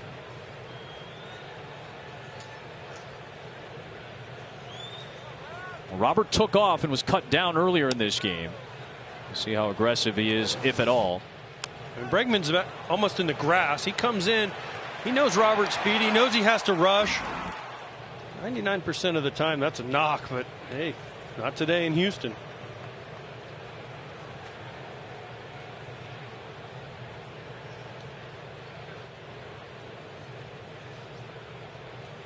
The 1-1. Jimenez fouls it at the plate. We're reading about Luis Robert a little bit this week and just some of the stuff that's been put out there. I was surprised a little bit to hear as much comparison to Mike Trout as I saw and heard and read this week. But when you really look at the tools, this guy might be the next Mike Trout. And somebody who agrees with that is Tony La Russa. Eloy Jimenez, during one of the White Sox Fan Fest events, said that he thinks Robert is the next Mike Trout. He is staring at that fastball at the knees right there. He had something to say to Adam Hammery about it. Just wanted to know about that at bat. Well, that is a strikeout from McCullers. 1 away in the 5th. That pitch was set up to Jimenez by all the breaking balls he's thrown, and then he sneaks a fastball by him. Great job by Maldonado to just sneak it up. Adam Hamari behind the plate rings him up. Ball's not low. I don't know what the conversation would be with Eloy, but anybody to be compared to Mike Trout, that's a large leap, especially for a guy as young as Robert. He has the tools, he has the power, he has the speed, he has the defense. He might have a better arm than Mike Trout. But to put that comparison on a guy, that's a lot, especially early in a kid's career.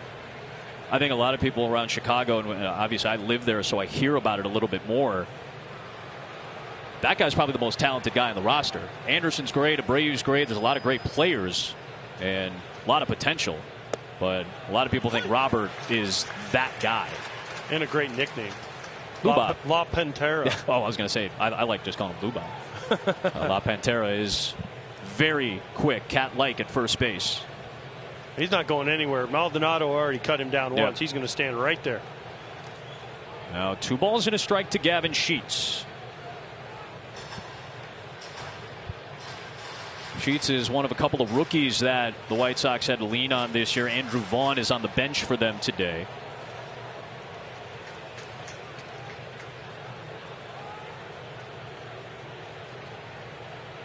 Sheets got sent down at one point to AAA and got brought back up and had a very productive final month plus of the regular season.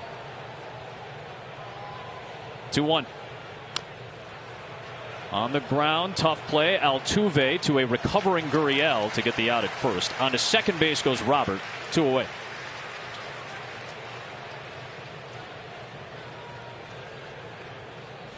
This is the season recap for the White Sox, who had the 6th best record in baseball with Tony La Russa as the new manager. It came with a lot of speed bumps en route to settling things down. Jimenez and Robert with injuries certainly put this team off track. The starting pitching carried them throughout most of the summer. And the offense got going in August. Here's Adam Engel. One of the narratives about the White Sox is, well, they can't beat the good teams because they beat up on, frankly, it's a bad division. The Central was bad this year. It wasn't last year, but it was this year. And the White Sox did very well in the Central. They didn't do as well against teams with above 500 records. Now, does that matter when you get to the postseason? Yes. I'm sure you could argue no. Yes. But based on this team's track record, this has got to be the time to prove it now for the White Sox, and they're already in the 5-0 hole. Well, you can almost flip that for the Astros, too, right? And they were very good. They had one of the best records in baseball against teams with above 500 records. So you can say, oh, it's a new season, it doesn't matter. Well, it does matter. Because when you're playing those good teams, you see the better pitching, you see the better lineups. So it really exposes the flaws and the holes in your roster. Anyone can go out, if you're a good team, great team, beat up on the lesser teams. But it's what you do, especially for kind of, yes, I know the Twins struggled in the Central this year, but for a team like the White Sox, they were expected to win the division this year. And they won it easily. They were expected to do that, and they just kind of were in cruise control the whole year. But those big series against the Astros, against the Yankees, against the Rays, those are the ones where you show what you can do. And we showed the numbers. They didn't stack up very well. 2-1 to Engel. To short and Correa. Good hustle by Engel, but Correa's arm gets the out at first. Another shutout frame thrown by Lance McCullers Jr. We're halfway through Game 1 in Houston.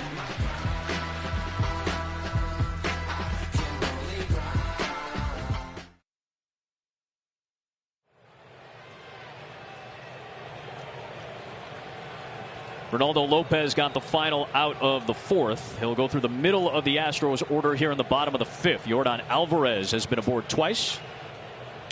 And he swings through a Lopez fastball upstairs. Alvarez walked to lead off the 2nd, came around to score on the Jake Myers RBI. Doubled home run in the 3rd inning, scoring Bregman.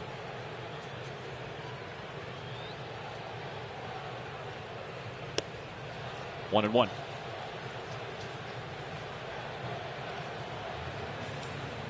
Haven't had a full house here for a playoff game since Game 7 of the World Series in 2019. Of course, the Nationals won that one. What was a back-and-forth series.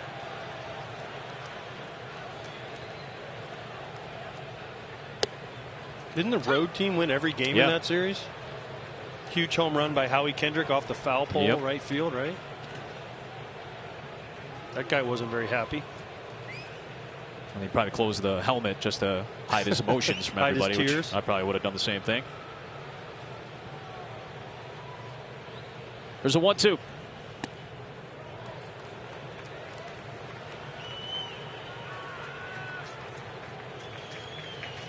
Astros had the 4th best record in baseball this year. White Sox had the 6th best. Astros were top 5 in terms of home record. There were 21 games above 500 in this ballpark. It was a difficult place to play for opponents. 2-2 to Alvarez. In the air, right center field, well struck, and back to the wall. And gone. 6-0 Houston.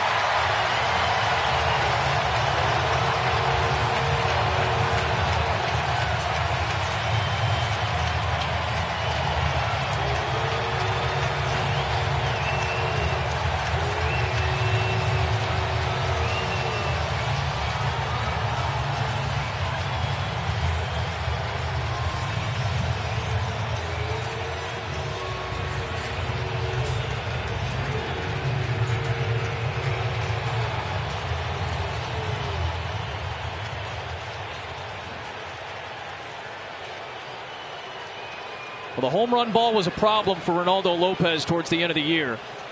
Alvarez cracks one out. Here's Gurriel.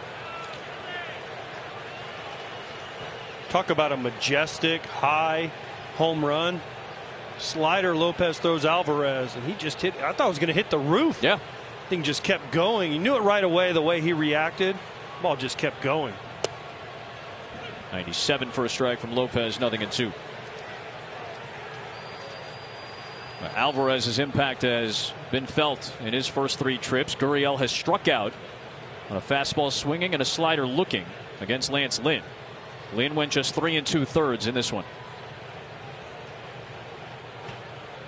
Second career playoff home run for Yordan Alvarez.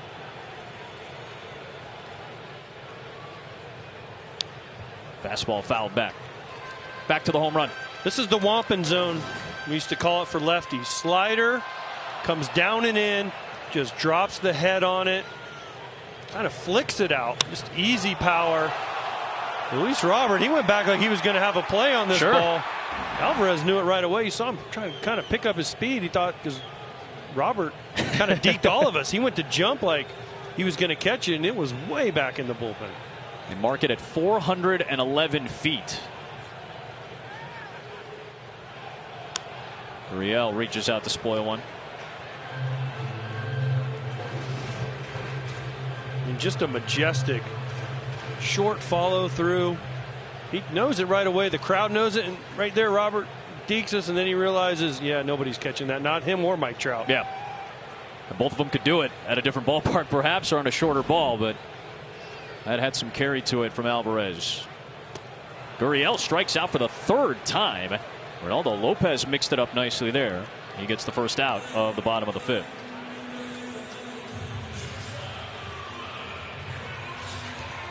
Well, this divisional series, every Moonblast home run over 425 feet, FTX is donating $10,000 to charity. Yordan came close on that one, but Alvarez was at 14 feet shy. 425? Yep. That's a long home run. Can make it an even 400. Can help us out a little bit there. Here is Correa.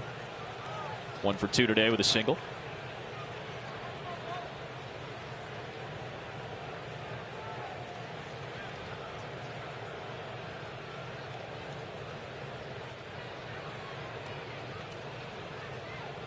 Dusty Baker took over as manager last year for the Houston Astros,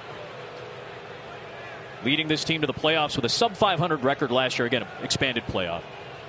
But this year became the first manager to win a division title with 5 different franchises: the Giants, Cubs, Reds, Nationals, and now in the American League with Houston.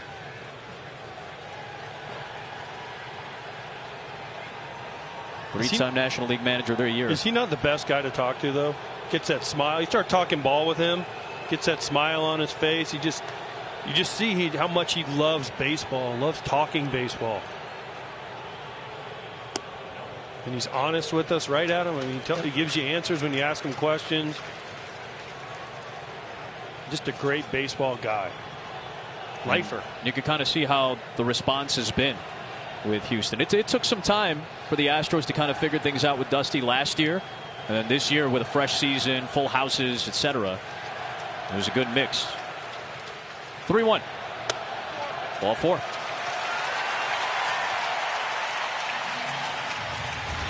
It's always funny to watch Dusty celebrate, especially when he's drinking out of a shoe, which he was willing to do during their celebration after the Astros had clinched the American League West and what ended up being a race down to the finish line. They ended up with a 5-game lead over Seattle and Oakland.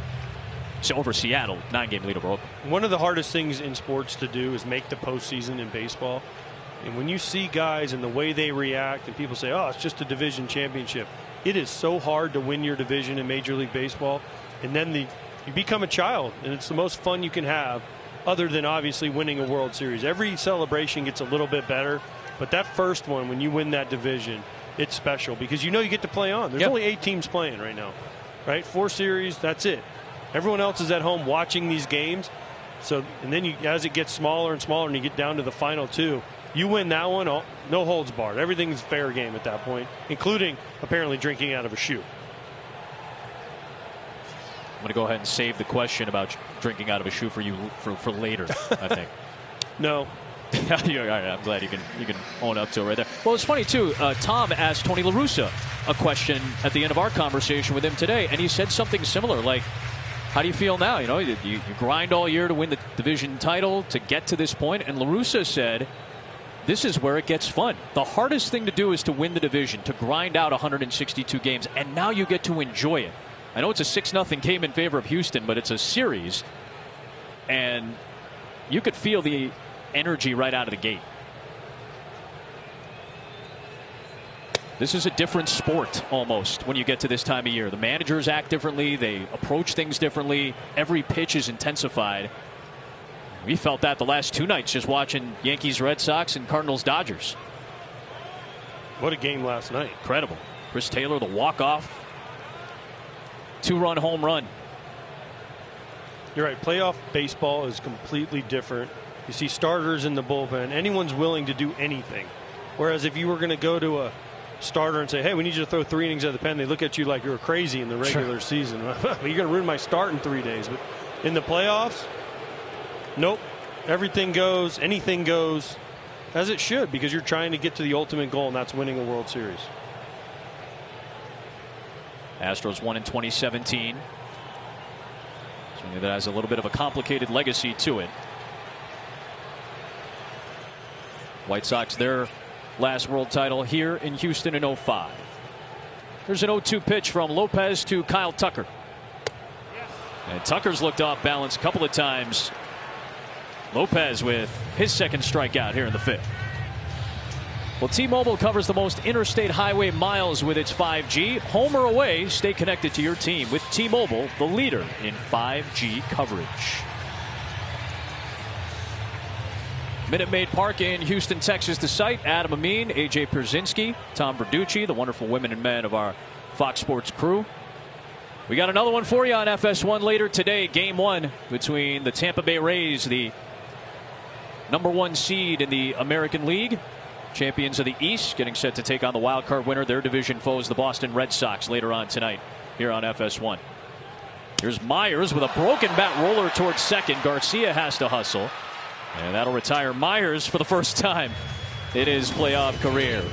Yordan Alvarez with the first home run of the postseason for Houston. A solo shot to make it 6-0 Astros. That's where we're headed, to the 6th.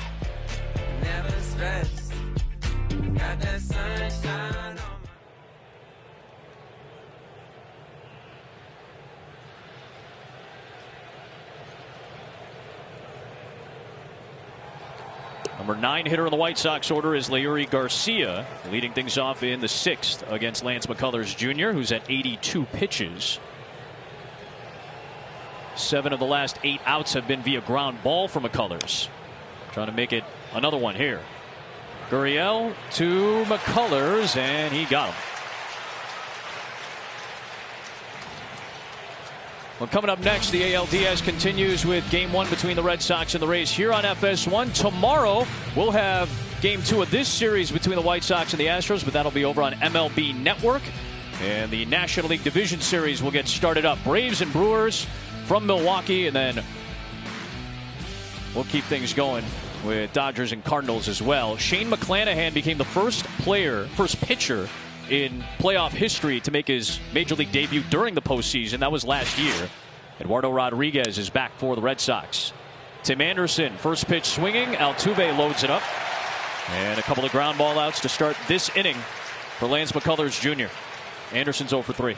And this is just what Dusty Baker wanted to see. He came into this inning, Lance McCullers Jr., 81 pitches. He's got 2 outs, and he's only at 84. If he gets another quick out, that gives Dusty the opportunity to run him out there again. Sure. And if he has another quick inning, listen, if he goes 6 innings, great. If he can get into the 7th, even better. And every out after the 6 he steals just makes Dusty's life that much easier. You're talking about stealing outs in the sense of not having to put pressure on the bullpen, which has been up and down this year for the Astros.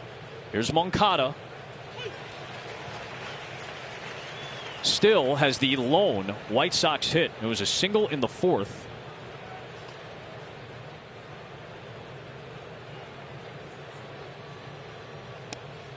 One and one.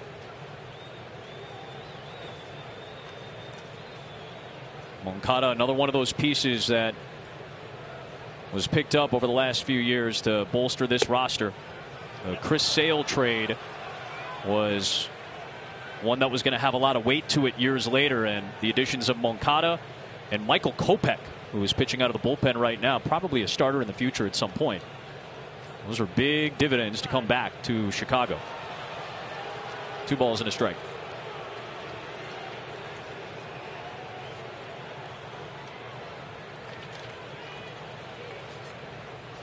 Three and 1 the count now on Moncada. In the air to right. Tucker back. Still moving towards the track. Has to reach up to make the catch. A 1-2-3 inning. And one of the longer outs of the night for Chicago off the bat of Moncada. Handled by Tucker. 6-0. Bottom 6.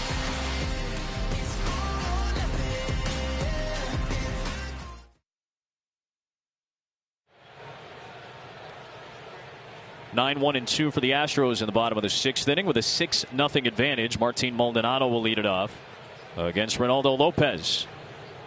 Into his 3rd inning of action. 1 1/3 so far. Gave up the solo home run in the 5th. Maldonado, then Altuve, both right-handers, and then the lefty Michael Brantley. We may end up seeing a pitching change at that point. On the ground to the hole at short for Anderson. 1 away. We'll follow all the action of the postseason with the Major League Baseball app from, well, why would you guys put that up? Because now I'm distracted from the read. From real-time tracking of every pitch to in-depth analysis of the games, download the MLB app to make this postseason major. I have a feeling that at some point that is going to end up in front of A.J. Pierzynski. Can't wait. Please. My man likes his desserts. We need to get over our trusty sidekick up here to run down and get one of whatever that thing is. I want one. I feel like there's a cookie there somewhere. I mean, I didn't go to the gym this morning, Adam, to not eat that today. Here is Altuve. Broken bat. That goes flying to the netting, and the ball goes flying into the glove of Anderson. 2 up and 2 down here in the 6th. And indeed, Tony La Russa is going to make the change. So with a pocket coming, the 3-batter minimum is still in effect for the postseason for relievers out of the pen. Brantley, a lefty, Bregman, a righty, then Alvarez, the lefty. So Garrett Crochet is getting set to come in for the pen.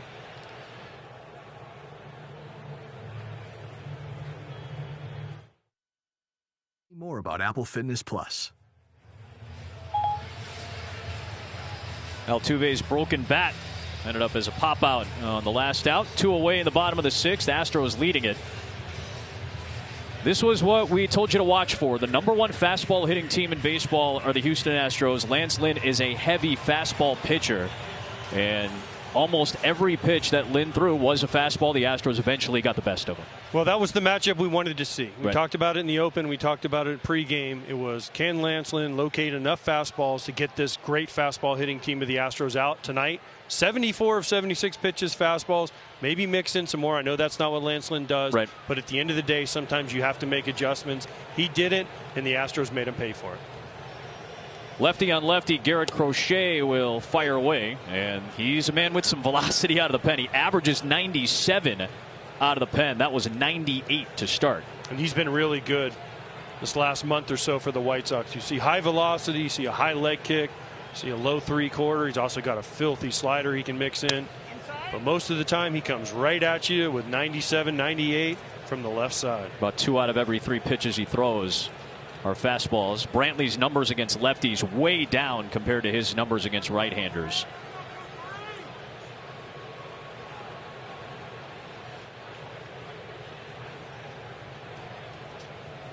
Left-handers against Crochet hit a paltry 171. I wouldn't want to. I was left-handed. I would have been looking over there saying, "Hey, Dusty, a little pinch hit piece here, buddy. 6-0." I know I'm kidding in a playoff game, but these are the guys that give you as a left-handed hitter. These guys give you nightmares, especially the high velocity. So the second career postseason appearance for Crochet. Got his first taste last year against Oakland. 1-2 to Brantley. On the ground the other way. Anderson's got to go a long way, and that's a hard play. Brantley is aboard. Just muscled that on the infield. I imagine it'll be an infield single because Anderson would have had to make a spectacular play on that ball that just went to the perfect spot. A good pitch. Jams Brantley. Just good placement. Sometimes it's better to be lucky than good. It's about where you hit the ball. And he beats the shift. And even if Tim Anderson catches that ball cleanly, he's not throwing that. He's not throwing Michael Brantley out from there. So now here's Bregman.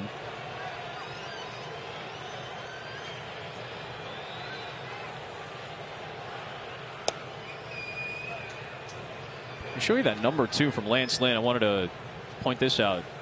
Sarah Langs, who does a great job in the research department, 74 of 76 pitches for Lance Lynn were fastballs, either the four seam, the sinker, or the cutter. 97% rate.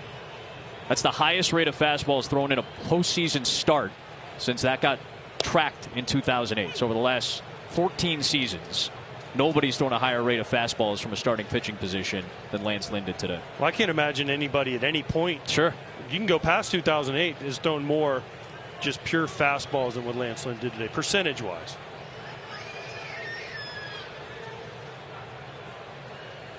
A 1-1. Oh, there's that nice off-speed pitch. Drops in for a strike.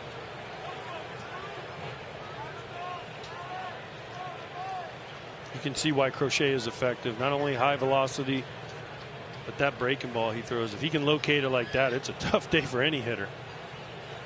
Only 22 years old. He just turned 22 this past summer. 1-2 from Crochet. Hard hit and into left center field. Brantley will stop at second. Bregman backs up Brantley with a single. 2 aboard with 2 outs in the 6th inning. You mentioned the pocket of lefties and why Crochet is in the game. This is not what Tony La Russa wanted to see. He wanted him to get Brantley out, go sit down, then face Bregman, then face Alvarez, possibly get through Tucker. But now he's got first and second. There's 2 outs, much more high pressure. Now if he gets Alvarez out, he goes and sits down. It's a little bit of a different inning than if he just would have got Brantley out, the first hitter. And now here's Alvarez, who has yet to be retired and hit that towering home run. Moonball. In the 5th inning. A parabolic shot to right center field.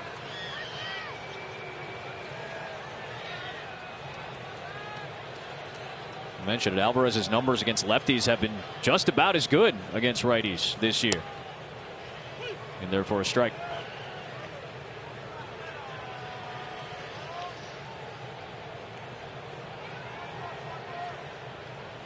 Regardless of the outcome of this game, Crochet is probably going to play a key role at some point again in this series. He is one of the A relievers in that White Sox bullpen. And if I was him against Alvarez after that swing, I'd just go another fastball, 98 plus, high in the zone, try to get a punch out. He threw 2 good breaking balls to Bregman to get to 2 strikes, and he tried to sneak a fastball by him, and Bregman made him pay. Right here, I think if he elevates on Alvarez, he can punch him out.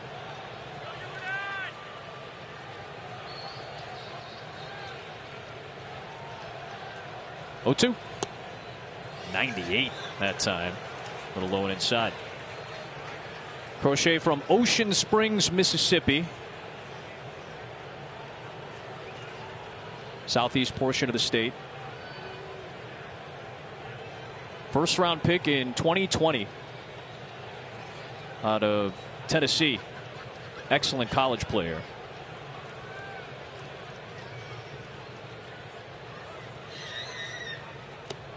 Drops that one in for called strike 3. That was nasty. A strikeout closes out the 6th. 6-0 to the 7th.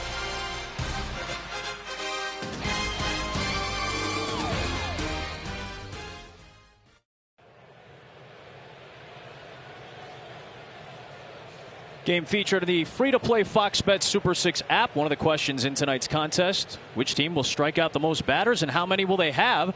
Chances to play Super 6 all postseason long. 4 strikeouts from McCullers thus far. In fact, the Sox staff has 7 strikeouts in this game. One of the best, in fact, the best strikeout pitching staff in baseball were the White Sox this year in the American League. Normally that means you're winning if you have more strikeouts than the other team. But tonight, with the way McCullers, he's just got weak contact, and a lot of it. Ball and a strike on Jose Abreu. He's going to go down as one of the great White Sox in history. Back up the middle, and he's got a base hit to lead off this 7th inning.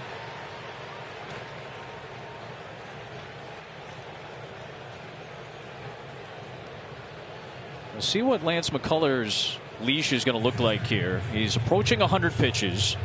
He's got Grandal, the switch hitter here, Robert Jimenez to follow after that.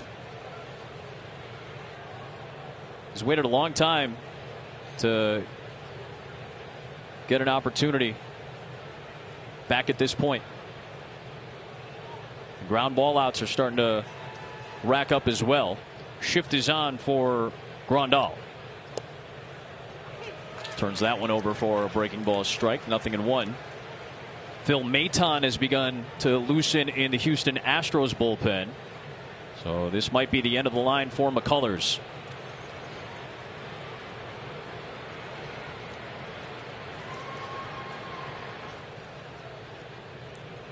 Tom Verducci, this guy was a first-round pick in 2012, the same draft that they picked up Carlos Correa.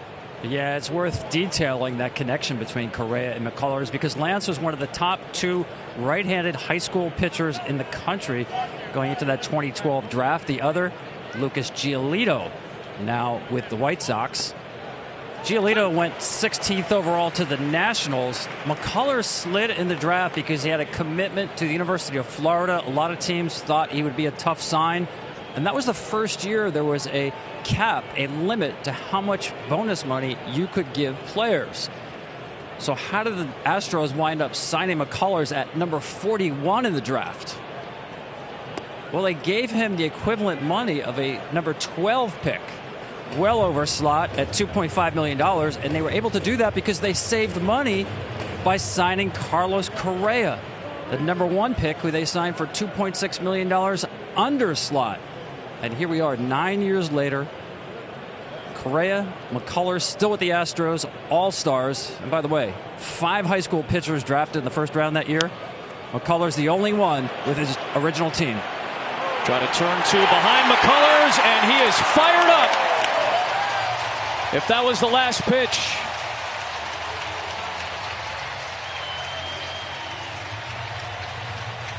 on the ground again. More ground ball outs for Lance McCullers with the defense behind him. They go 4-6-3. Correa was involved. Great pitch by McCullers, just blows up Grandal inside. And then an awesome turn. Watch the footwork, and then the perfect feed to Correa, and then the strong throw right over the top. His footwork, the drop step, perfect feed to Correa, and then right over the top for the double play. Great story, Tom. I just wondered, is Correa... There's a base hit for Luis Robert into left field. Does Correa ever hit McCullers up for like dinner or anything to try to make up for that $2.6 million he left on the table? AJ, I just know you still can't get over the fact that he didn't go to Florida. You had to. I wasn't going to say him and Tucker in right field. Both were supposed to go there. Obviously, one of the questions is going to be about Correa going forward after this season. McCullers just signed a 5-year, $85 million extension this year. Right on cue. Correa, McCullers joined by a couple of their teammates to talk things over as Jimenez is coming up.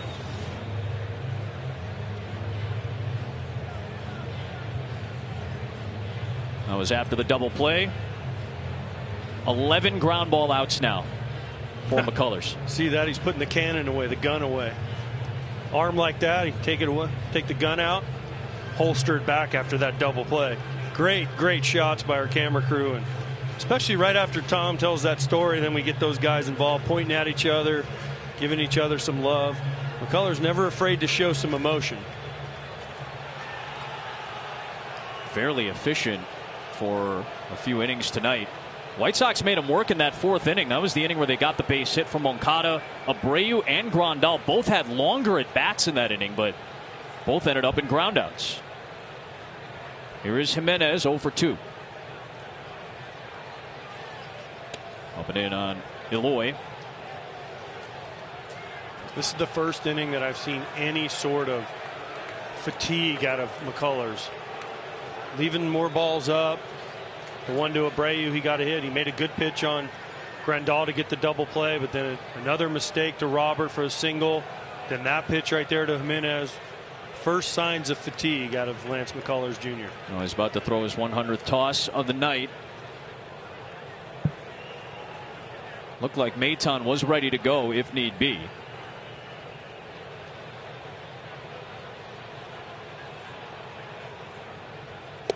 Big cut on that off-speed breaking ball.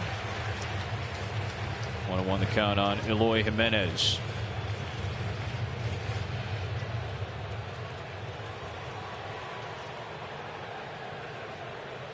Jimenez with a really impressive rookie season a couple of years ago. Finished 4th in the AL Rookie of the Year voting. That was the year Yordan Alvarez won it.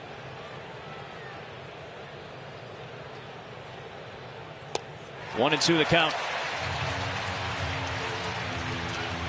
I think the most surprising thing for me is the strikeout total that we showed.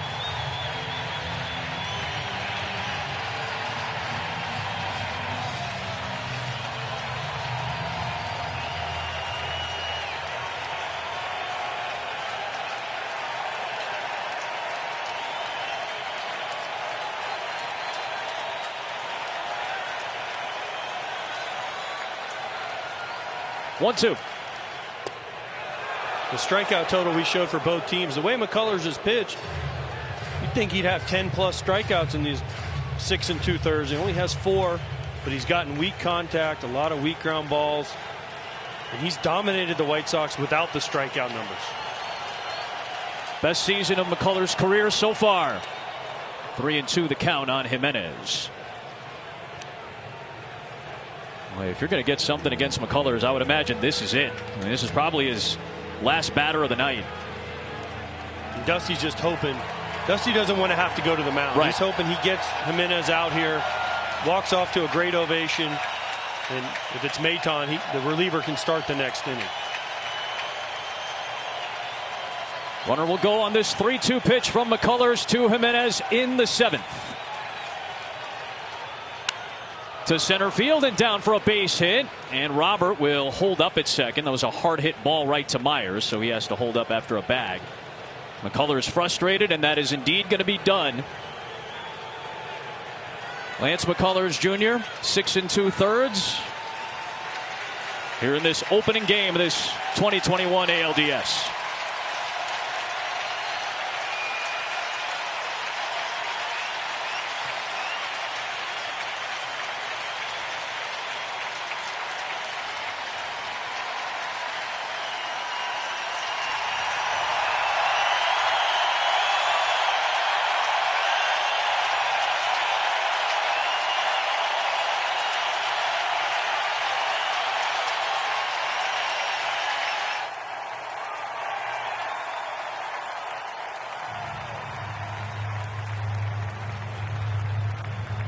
Lance McCullers Jr. getting the start today. A couple of losses last year in the ALCS despite good outings.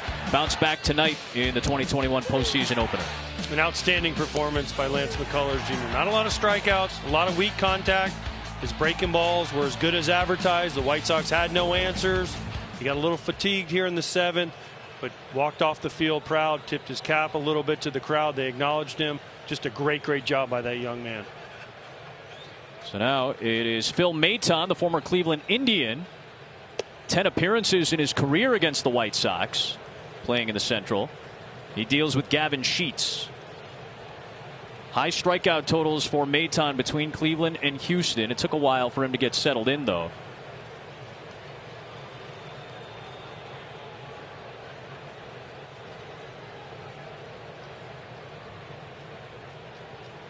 A 1-0 to Sheets.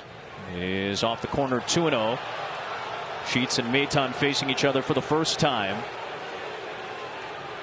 Maton's ERA up around 5 in his 27 appearances with the Astros. The really good numbers he put up in Cleveland made him an interesting trade piece. Astros gave up a lot. They gave up Miles Straw in that deal, their center fielder, to get Phil Maton. And therefore a strike, 2-1 on Sheets. Well, Maton, since he's come over, you mentioned his high ERA, but they've really only come in a few outings for him. He's had 3 kind of blow-up outings where he gave up 3+ earned runs, and as a reliever, that's tough. The other ones, the other 24, he's had 27 appearances now. He's only given up 3 in almost over 23 innings pitched, so it's really been those blow-up outings that have misconstrued his numbers. There's a good breaking ball there to get Sheets swinging through, 2-2. And that's his pitch. He's got a really good curveball, good slider, but when he needs to get it out, he's going to go to that curveball, much like McCullers. You saw the awkward swing by Sheets.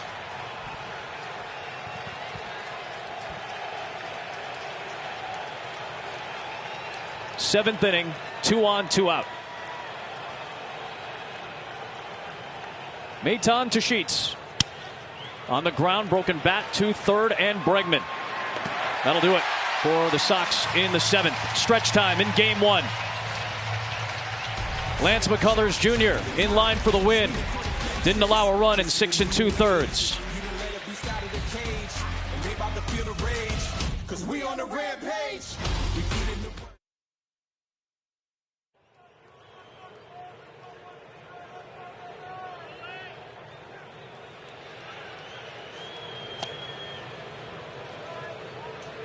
Garrett Crochet misses to Yuli Gurriel to start off the bottom half of the 7th inning. Of course, the American League batting champion has struck out 3 times today. He's never struck out 4 times in a game in his MLB career, more than 700 games. Quickly 2-0 on Yuli Gurriel. And how can you know you can't ever figure out baseball? Batting champion 0 for 3 punch outs, and the Astros are up 6-0 in the game with him doing nothing. A run in the 2nd, 2 in the 3rd, 2 in the 4th, 1 in the 5th for Houston. Lance Lynn went 3 2/3 in this opening game. Gurriel fouls it away, and it's 2-1. McCullers 6 2/3 in line for the win.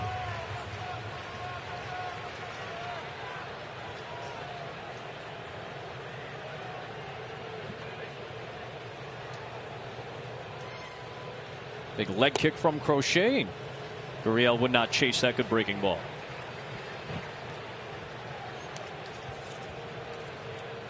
You're 0 for 3 with 3 punch outs. You get 3 and 1 right here. Gurriel's trying to do damage. He's trying to get the head out and make this 7-0 on this swing. Big cut. Bounce to third for Moncada. One away. A big noon doubleheader on Fox. The big noon kickoff crew is going to be in Iowa City. Got one of the biggest games in the Big Ten in a cross-divisional matchup at 4 Eastern between number 4 Penn State and number 3 Iowa. We'll start it off with Maryland and 7th-ranked Ohio State. Huge big noon Saturday on Fox and the Fox Sports app. I know it's going to be a very fun atmosphere in Iowa City this weekend. Here is Correa. 1 for 2 with a walk. He'll take one just a little bit high.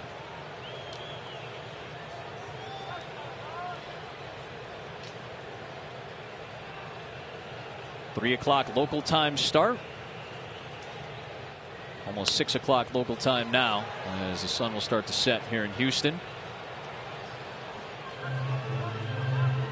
This place was the site of the National League Division Series last year. During the pandemic-shortened season, neutral sites for the playoffs. LA and San Diego for the American League last year. Houston and Arlington for the National League last season. There's a strike. We were here, Adam. Yep, we're here for that Braves-Marlins series.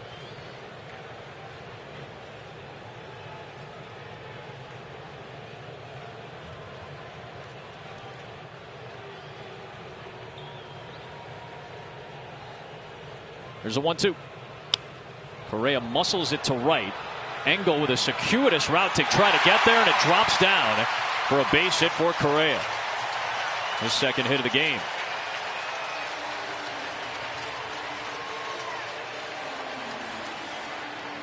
Now a quick word from DraftKings. Hey, better.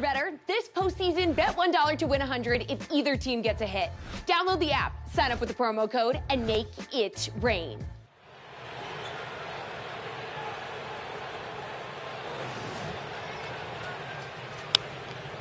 Crochet blows up Correa. Circuitous route, as my partner so eloquently said, by Engel. But that's just a bloop base hit. And this is a matchup I wanted to see. Tucker's been really good against lefties. Crochet is one of the tougher lefties in the league, so I want to see how Tucker hangs in there against this guy. Challenged him a little bit with a fastball.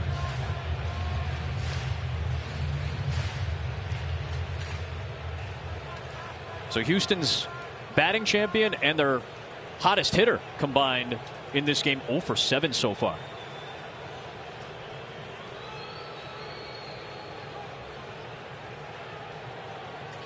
This will be Crochet's last hitter, I believe, with Ruiz warming in the bullpen. Lefty.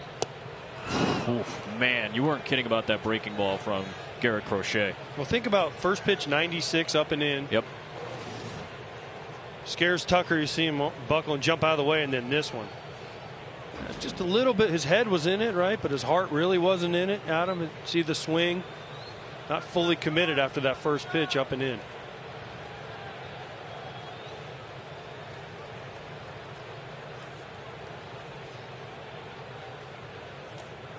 Waves after that one. Boy, Tucker looks out of sorts against Crochet, a guy who got to make his postseason debut last year, as you mentioned, struck out 2 batters against Oakland and then had to leave because he was experiencing some forearm tightness. We mentioned he's only 22 years old. He just turned 22 this summer. It's one of those rare guys who maybe pops up a little bit more as time goes on, but he went straight from college to the majors. Obviously, a lot of that has to do with just not having a minor league season last year, but he was good enough last season to be thought of as a potential playoff pitcher, and he was. Chris Sale route.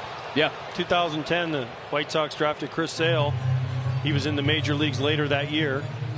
Crochet last year, very similar. Now, if he goes on to have the career that Chris Sale's had, White Sox got something, and then maybe they'll trade him like they did Chris Sale and get Moncada and Kopech and a bunch of other guys for one guy. But this guy's got a great arm. He's not afraid of the moment. Trying to put away Tucker 1-2. Got him. There's the fastball. And that was a tough at bat for a left-hander against Garrett Crochet. 2 down. And sure enough, with 3-batter run of right-handers coming up. Tony La Russa will go back to the pen and go to Jose Ruiz. 6-0 Astros, 2 away in the 7th. Myers coming up. We'll step aside.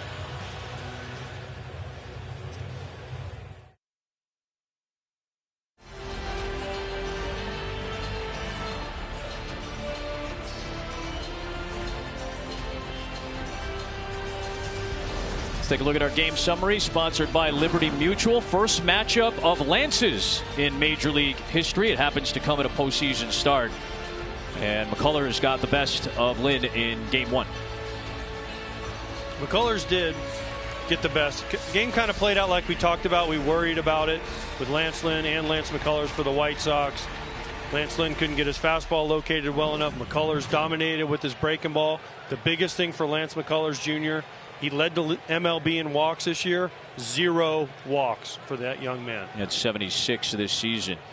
Jose Ruiz, you see those 63 strikeouts, about half of them come on the curveball. This guy's got a nasty curveball, and he challenges you with a fastball. There's the challenging fastball at 97 on Myers. He's been really good. He's been a weapon for the White Sox really over the last month. He's got an ERA barely over 1. He's really kind of found a role with Tony La Russa. La Russa trusts him in situations. He's been good for them. Facing Jake Myers in his postseason debut. Couple of hits, an RBI, and a run scored in 3 trips.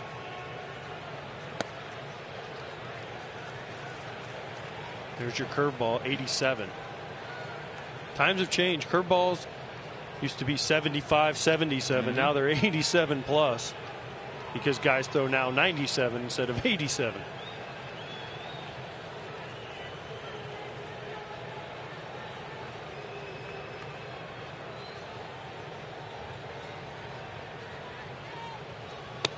Check swing on a fastball. Did not go around, according to Chris Conroy. 2 balls and a strike on Jake Myers. It's the most pitches he's seen in an at-bat tonight. He was very aggressive in this game. Why not? You know what you're getting from Lance Lynn, so yeah, go get it. He did 2 hits the first 2 at-bats. Grounded out against Lopez, now facing his 3rd pitcher of the night in Ruiz. 2-1. Out of play.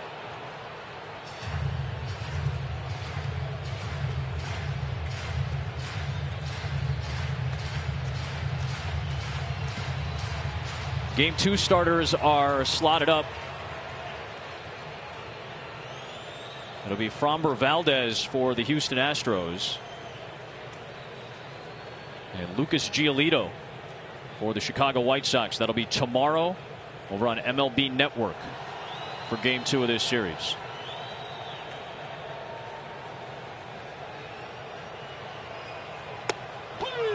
Struck him out.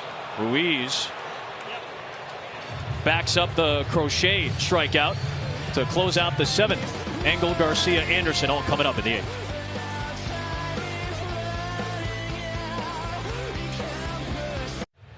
Get your game on.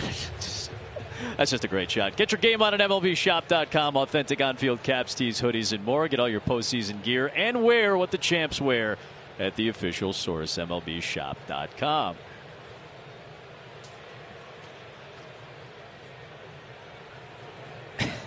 He's having a great time. Great time today. He doesn't know the score. He doesn't care.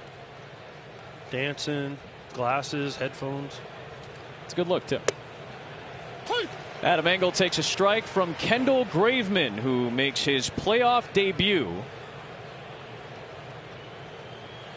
Kendall Graveman had obviously a really great year with those numbers, but this guy's slider is just filthy. Opponents hit 130 off of it. There it is, another out. Engel to right for Tucker. 1 down. Another trade that the Astros made midseason to bolster their bullpen. Got him from the Mariners midseason. You don't see those interdivision trades, but this is one the Astros needed. Came at a price for them, too. They had to give up Abraham Toro. Toro had a great run for Seattle down the stretch. Yep. The Seattle in general was as exciting of a team as we saw down the stretch of the season. Got into second place behind the Astros in the American League West.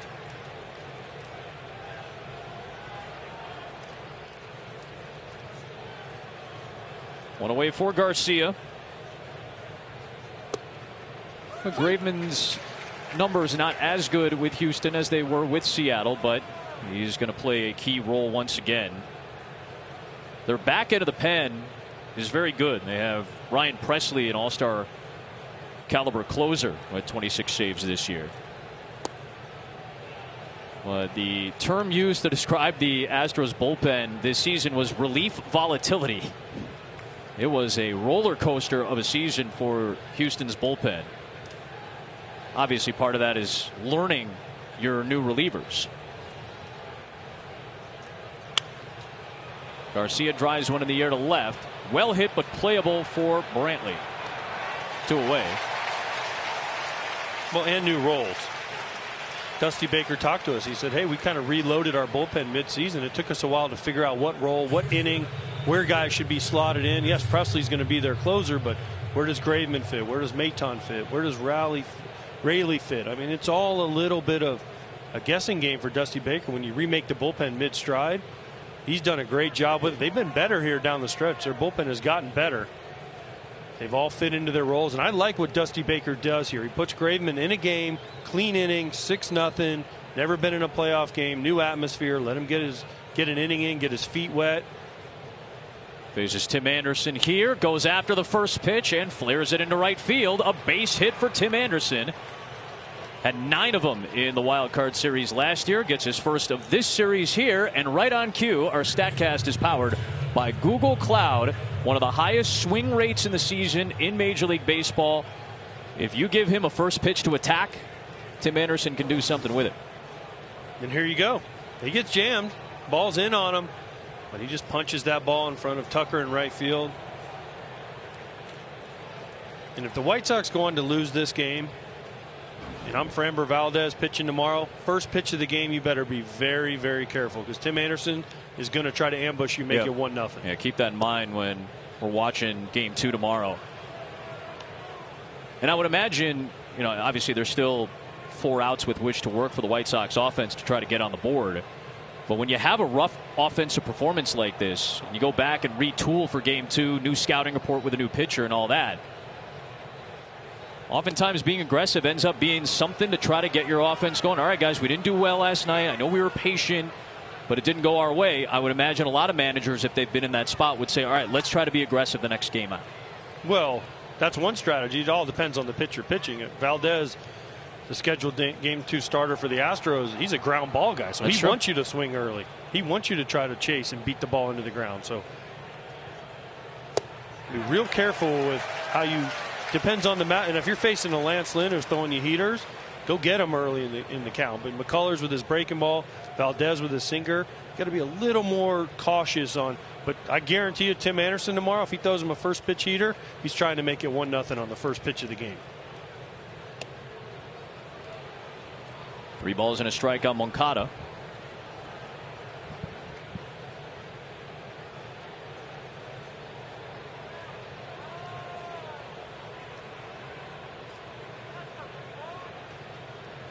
Sox had just 1 hit in the first 6 innings of this game. They've had 4 in the last 2 frames as they've gotten into the Houston bullpen. Fouled away by Moncada. 3-2. 2 outs here in the 8th.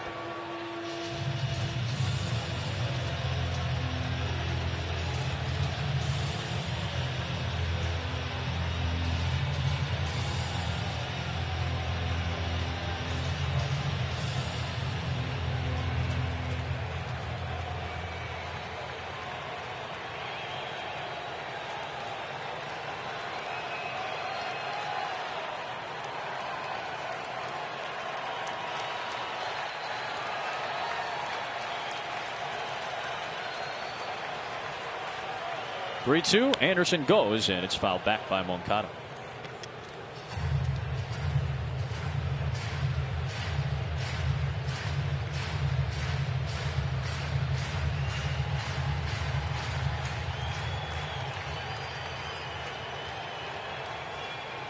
40,497 the announced attendance, a sellout for this opening game of this series.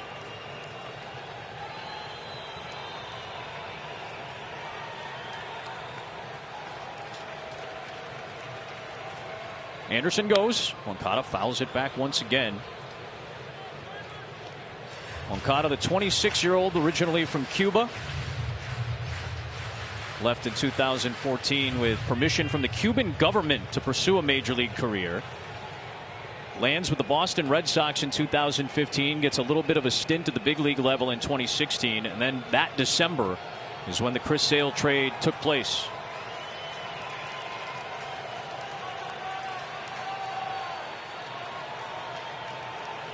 Three-two again. That's upstairs. And now Jose Abreu will get an opportunity with 2 men aboard and 2 outs here in the 8th inning. It's still a long hurdle to climb, but one swing could really change the complexion of this game, and the White Sox have a few guys in this lineup that can change the game with one swing. Abreu's one of them. Well, if Abreu's able to hit a home run here, do damage, that just makes Dusty Baker get his closer up, Preston. And it makes him get into the game in the 9th inning. Right now, if you're not going to be able to come back in this game, you at least want to get the closer into the game. Make him burn bullets. You get to see him. You get to get guys to get at bats off of him. So these at bats, although they look not that big of a deal, it's 6-0, but the hit by Anderson maybe gets him going for the rest of the series. A walk. Moncada's been the best hitter for the White Sox. If you look at his at bats, he got a single. He just missed a home run to right, and then a walk off Graveman here. So these at bats add up for tomorrow's game. If they don't come back today, you know, miracle, whatever you want to call it. It's down 6-0 in the 8th. But you see Dusty Baker talking to Brent Strom, the pitching coach. He's like, man, we need him to get out of this inning so we don't have to get Presley up. We don't want to use Presley in this situation in this game.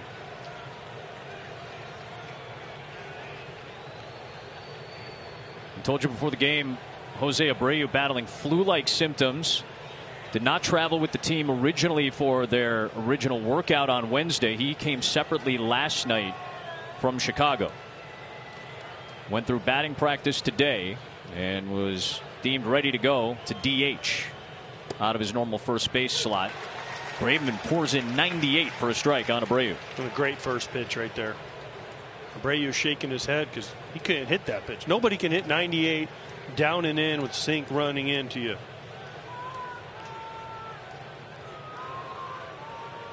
Three for 7 lifetime against Graveman with a home run. Abreu.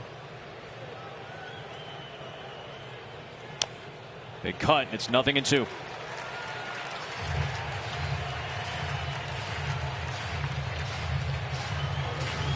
He's thrown him 2 sinkers, both in. The first pitch is just perfectly located. Then another 2-seamer.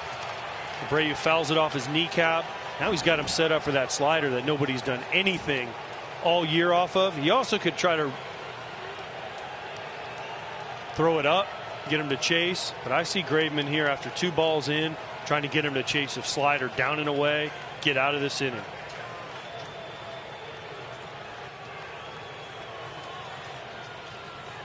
Oh-2.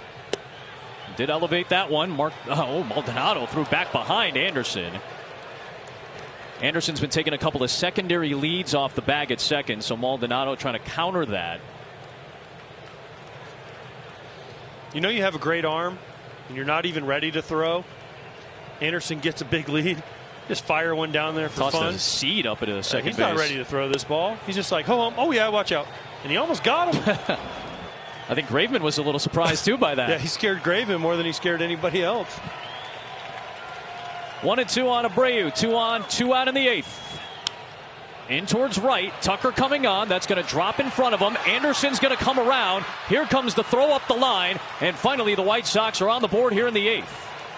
Abreu with the RBI to bring home Anderson. Moncada stops at second, and it's 6-1.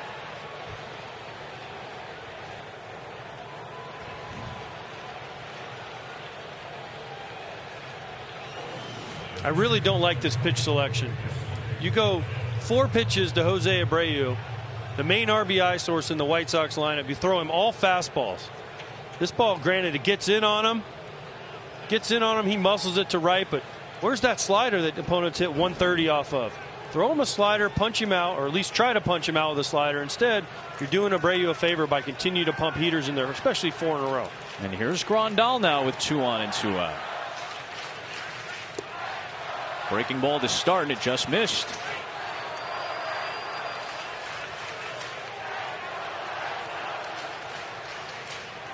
Crowd senses it too. This was a lineup for the White Sox that had a lot of different heroes in it over the course of the season. Grandal was one of them. Had some big moments. You see Presley loosening up now. That's exactly what Dusty Baker wanted to avoid. And now 2-0 on Grandal, who's known for grinding out at bats when need be. And this is the nightmare scenario right now for Dusty Baker. He's cruising along, 6-0. Bring in Graveman to try to get work, try to get playoffs under his belt, get some experience in a playoff atmosphere. And now they're one swing away from all hands on deck, especially Ryan Presley, their closer. No, he was wearing a hoodie about 20 minutes ago and just walking around. Now he's loosening up. 2-0. Good breaking ball from Graveman. And there's the slider I wanted him to throw to Jose Abreu. Yep. You trusted enough to throw it 2-0 yeah. to Grandal, but you don't trust it enough 0-2 to throw it to Jose Abreu.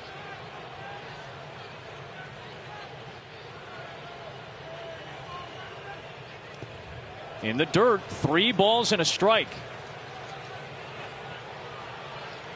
5-run deficit means the tying run for the White Sox is still sitting in the dugout right now.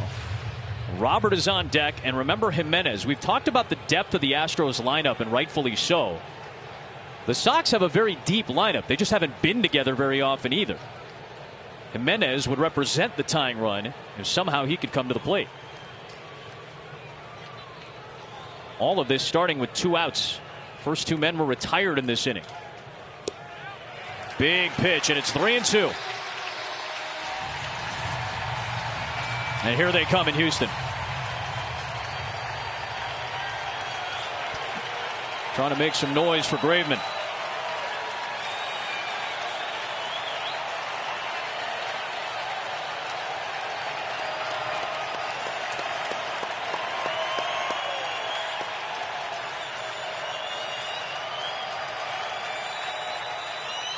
Foul back by Grandal.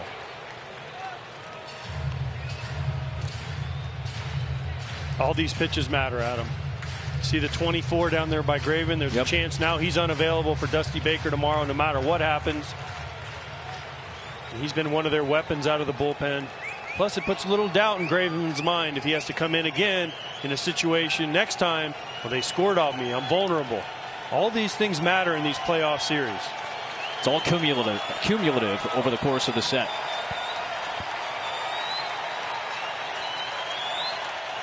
Another payoff pitch to Grandal coming with 2 on here in the 8th. Well struck to center. Myers is there though. And the Astros leave a couple stranded in the 8th. Graveman gets out of it. 6-1 Houston.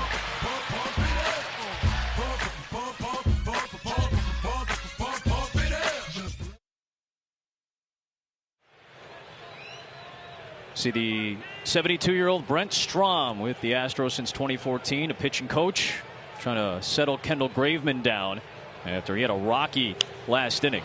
Martin Maldonado lifts one against Ruiz to start this bottom of the 8th. High into the air for Anderson. 1 pitch, 1 out. Jose Altuve to the plate. He has scored a couple of Houston's runs tonight. Well, he's been heavily involved in the offense. A walk, a double, 2 runs scored, a great slide. He has been in the middle of it. We talked about it in the open, him and Correa. Correa not as good of a day, not the run scored, but also been on base twice, but 3 times, excuse me, but Altuve has been in the middle of it, and that slide kind of changed the game. But the way he slid around Grandal, got their second run on the board.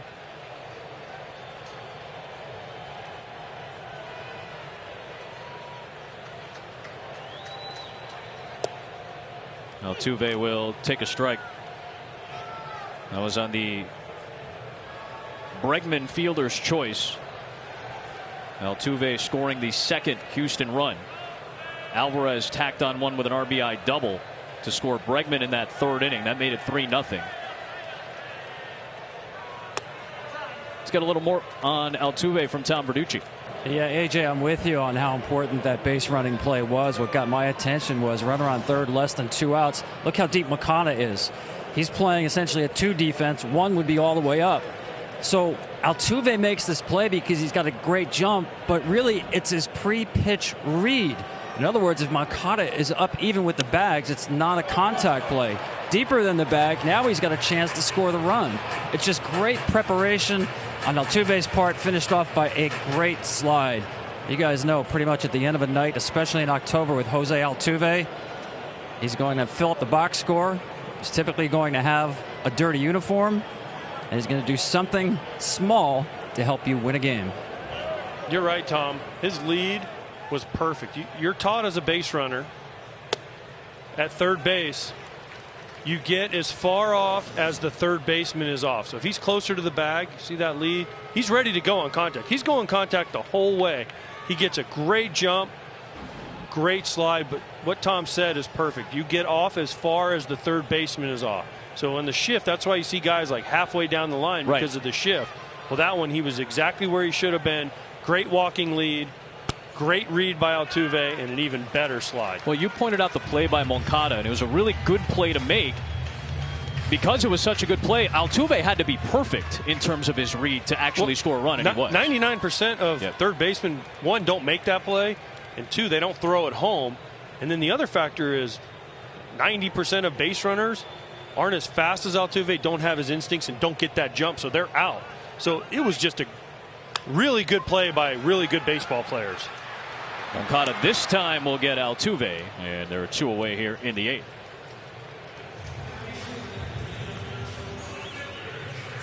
So we were just talking about the read. Now the slide at the end of it is kind of the icing on the cake. Well, in the old days, you just run the guy over, right? You have to make adjustments now. But Altuve, you see him, watch him, he just takes this little kind of wiggle around him. Grandal tries to block the plate. I don't think you're allowed to do that anymore, but he was safe anyways. He didn't really give him a lane. But, I mean, just pure perfection by Altuve. The read, the lead, the jump, the slide. Really put momentum on the Astros side. There's Brantley. I think that's a key word in this game, momentum. We talked about it right at the start. And that, I imagine, is the case in a lot of playoff series in Game 1. You're just looking for something to get you off to a fast start. But that was one of the plays that got the Astros at home off to a fast start against the visiting team. Well, it got the crowd into the game. They were up 1-0, but it was still kind of edgy, nervous, energy in here. They go up 2-0, then they add on another one in that inning, make it 3-0. The crowd's into it. The momentum's on the Astros side. They're getting to Lance Lynn. McCullers is dealing. And especially in a short playoff series, you want momentum. And you want to put pressure on the team. Whoever the team is ahead, like tomorrow when they play, if they hold on to this game, they want to jump on them again early. Start putting pressure on the White Sox. Because then, again, doubt starts creeping into the White Sox head. Here we go again.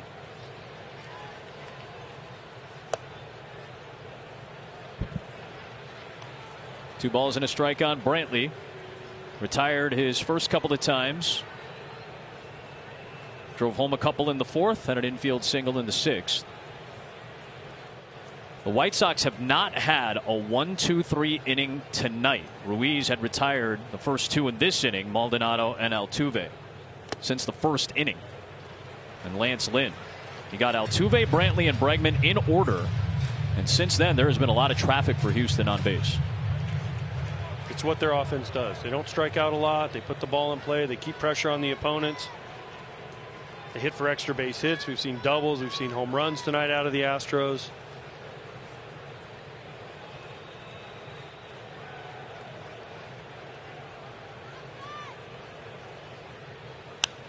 Popped up. Moncada's there. 1-2-3 frame. It'll be Robert, Jimenez, and Sheets due up in the top of the 9th inning for the White Sox. Last chance in Game 1.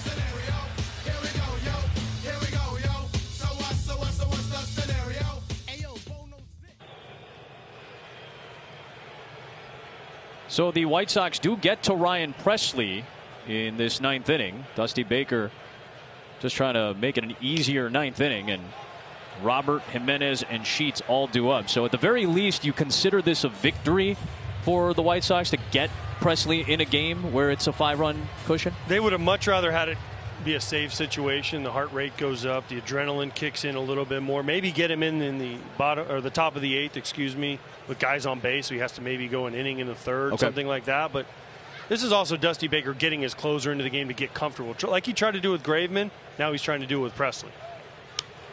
Quickly, 0-2 on Robert. Presley with a strong season, and as you mentioned, the bullpen had been up and down at times, but Presley has been, for the most part, rock solid back there.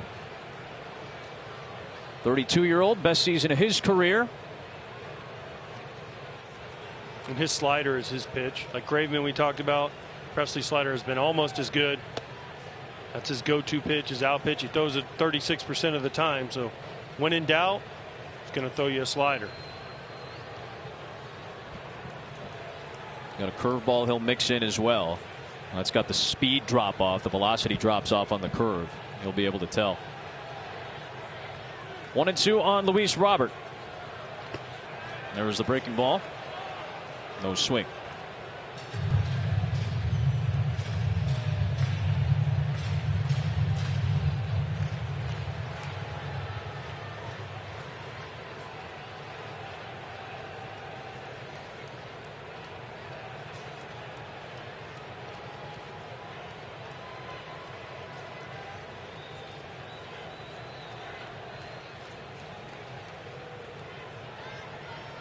Two.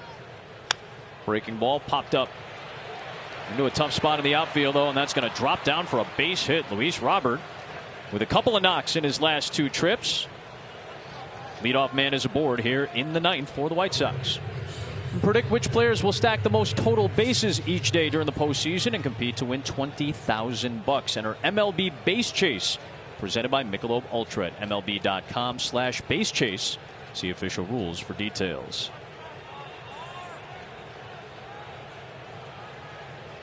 So Robert hit by a pitch, reached on an error, and now a couple of singles.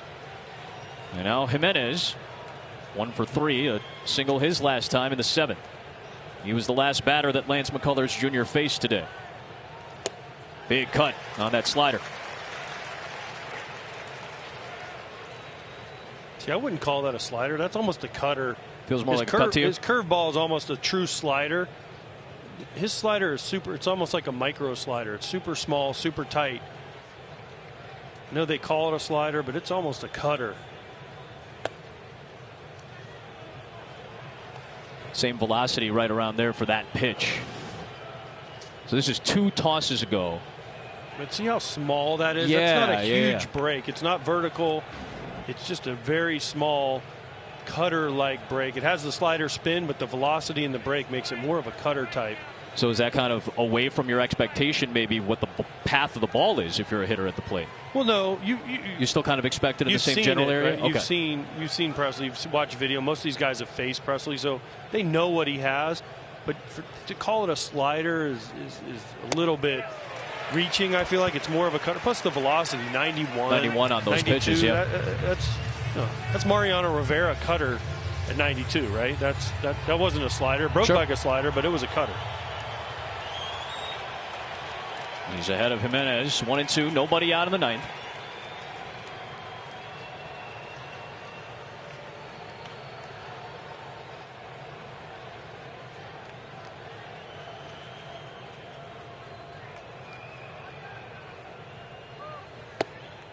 Missed a little bit low.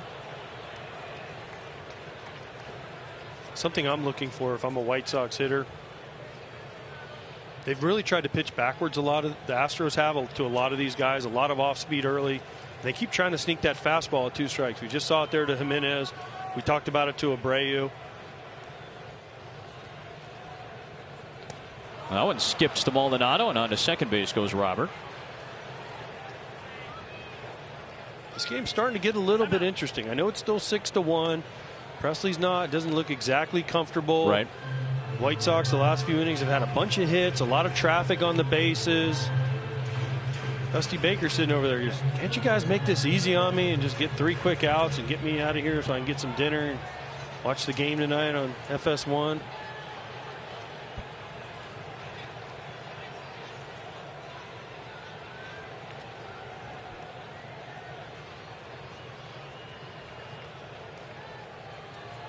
Seven runners over the last 3 frames for the White Sox offense.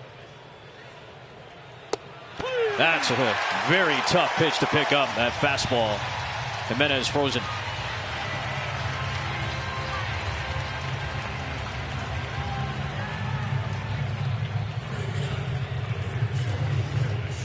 Perfect pitch here by Presley.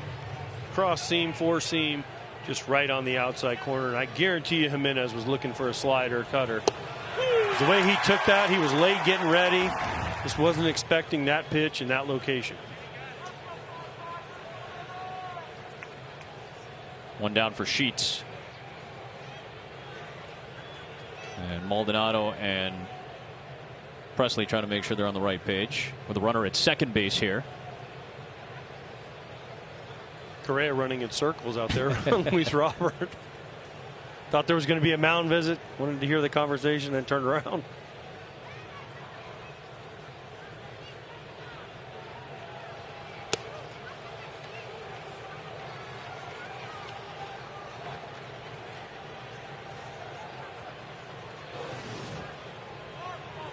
So he thinks it's going to be a mound visit. Maldonado's ready to go, and then, oh, all right, okay. I think Robert's looking at him going, what are you doing? What are you doing?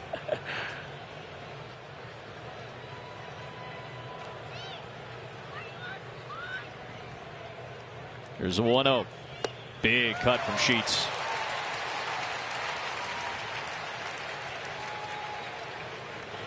Second time Presley's thrown a pitch and then looked at the mound. When he threw that wild pitch curveball, he kind of looked at the mound. He almost fell over. That one, I don't know if he slipped or what, but that's the second time he's thrown a pitch and just looked down at the mound like something's wrong. At your home park, you're supposed to get it how you want it. Right.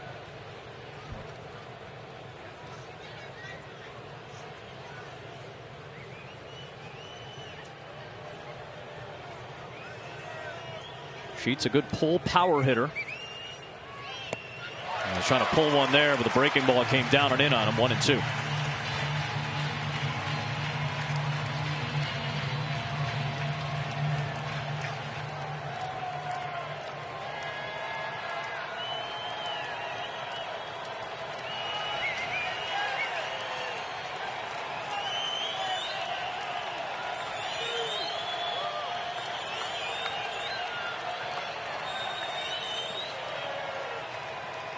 One-two. Sheets spoils a good pitch there.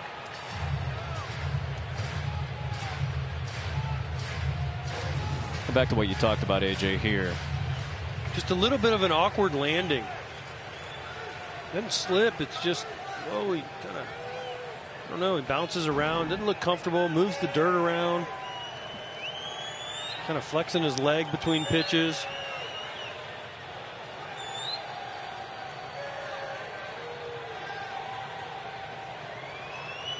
1-2 again. And another pitch spoiled by Sheets. Hit 11 home runs this season in his rookie campaign. All of them were pulled. And again, these pitches add up. He's at 16 pitches, only has 1 out.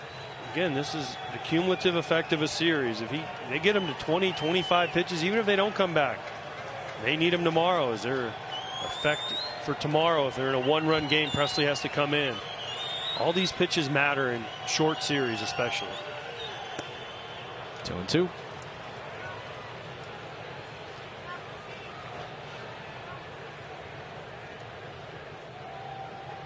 Both of these managers have been through the ringer in their careers in the postseason. Baker still seeking his first World Series title, 3 of them for Tony La Russa.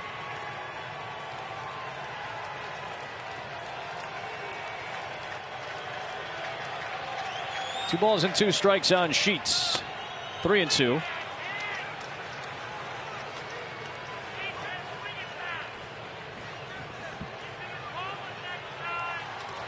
Brent Strom feeling a little uneasy as well.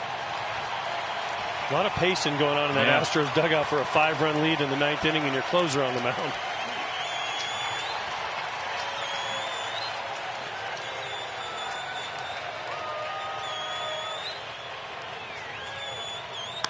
Hard hit, but foul.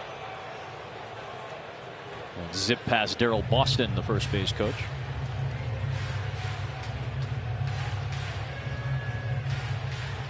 Eight pitches in this at bat. Graveman is a guy that has gone deep into games. Remember, he was a starter at one point, and then you got Presley here, who has been very sharp in the 9th for the most part. Two guys that have been extended in ways that maybe the Astros weren't expecting. Check swing. Oh, he got rung up at home plate. Rung up at home plate. Adam Hammery. Look down the third base side. Hammery just put up his fist. Vic Carapaz is the third base umpire.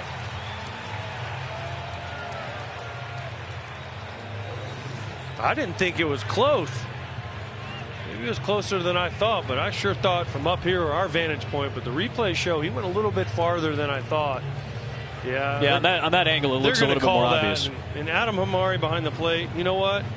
He did the right thing. He checked to Vic Carapazza down at third base, and he rings him up for a huge second out for the Astros. And this meeting right here with Brent Strom is just, hey, this is a breather. Yep. There's 2 outs. Let's just try to get a quick out. You're already at 20 pitches. We don't want to extend you any farther. So now 2 down, and Engel coming up. Don't forget, when we're done here at Tropicana Field, it'll be game 1 between the Red Sox and the Rays. White Sox and Astros game 2 tomorrow on MLB Network. Braves and Brewers will get going on TBS. Red Sox Rays game 2 on FS1. And don't forget that the Dodgers and Giants will get going as well on TBS. And a full day of playoff baseball tomorrow. Here's Engel. Last chance for the White Sox to extend the game. Goes after the first one. It's over Presley. Altuve bare hands and throws in time, and game 1 belongs to Houston.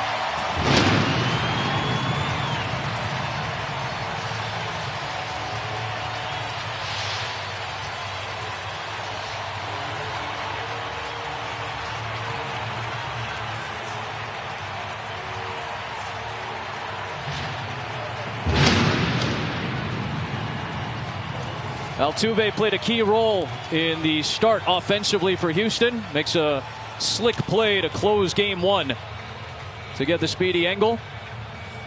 Only fitting out Jose Altuve would end this game with a really nice defensive play. Bare hands it, the speedy Engel hustling down the line, gets him by half a step. Great win for the Houston Astros to open this series. Great job from Lance McCullers Jr. No walks, biggest stat of the game. Astros up 1-0 in this series.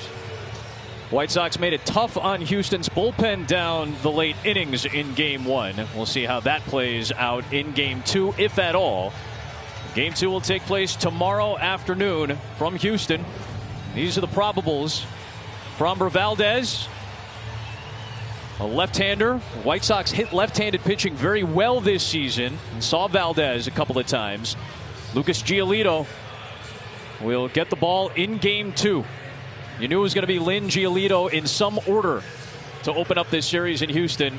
Lynn went today. It'll be Giolito tomorrow for the White Sox. Well, Valdez pitched once really well against the White Sox, and once he got whacked around pretty good by the White Sox. So interesting matchup with the lefties. Giolito has been good against the Astros in his career. So a very good matchup tomorrow. And if I'm the Astros, watch out for an angry White Sox team tomorrow. They're going to be hyper aggressive, especially early in the game. So if you can survive, you have a chance tomorrow.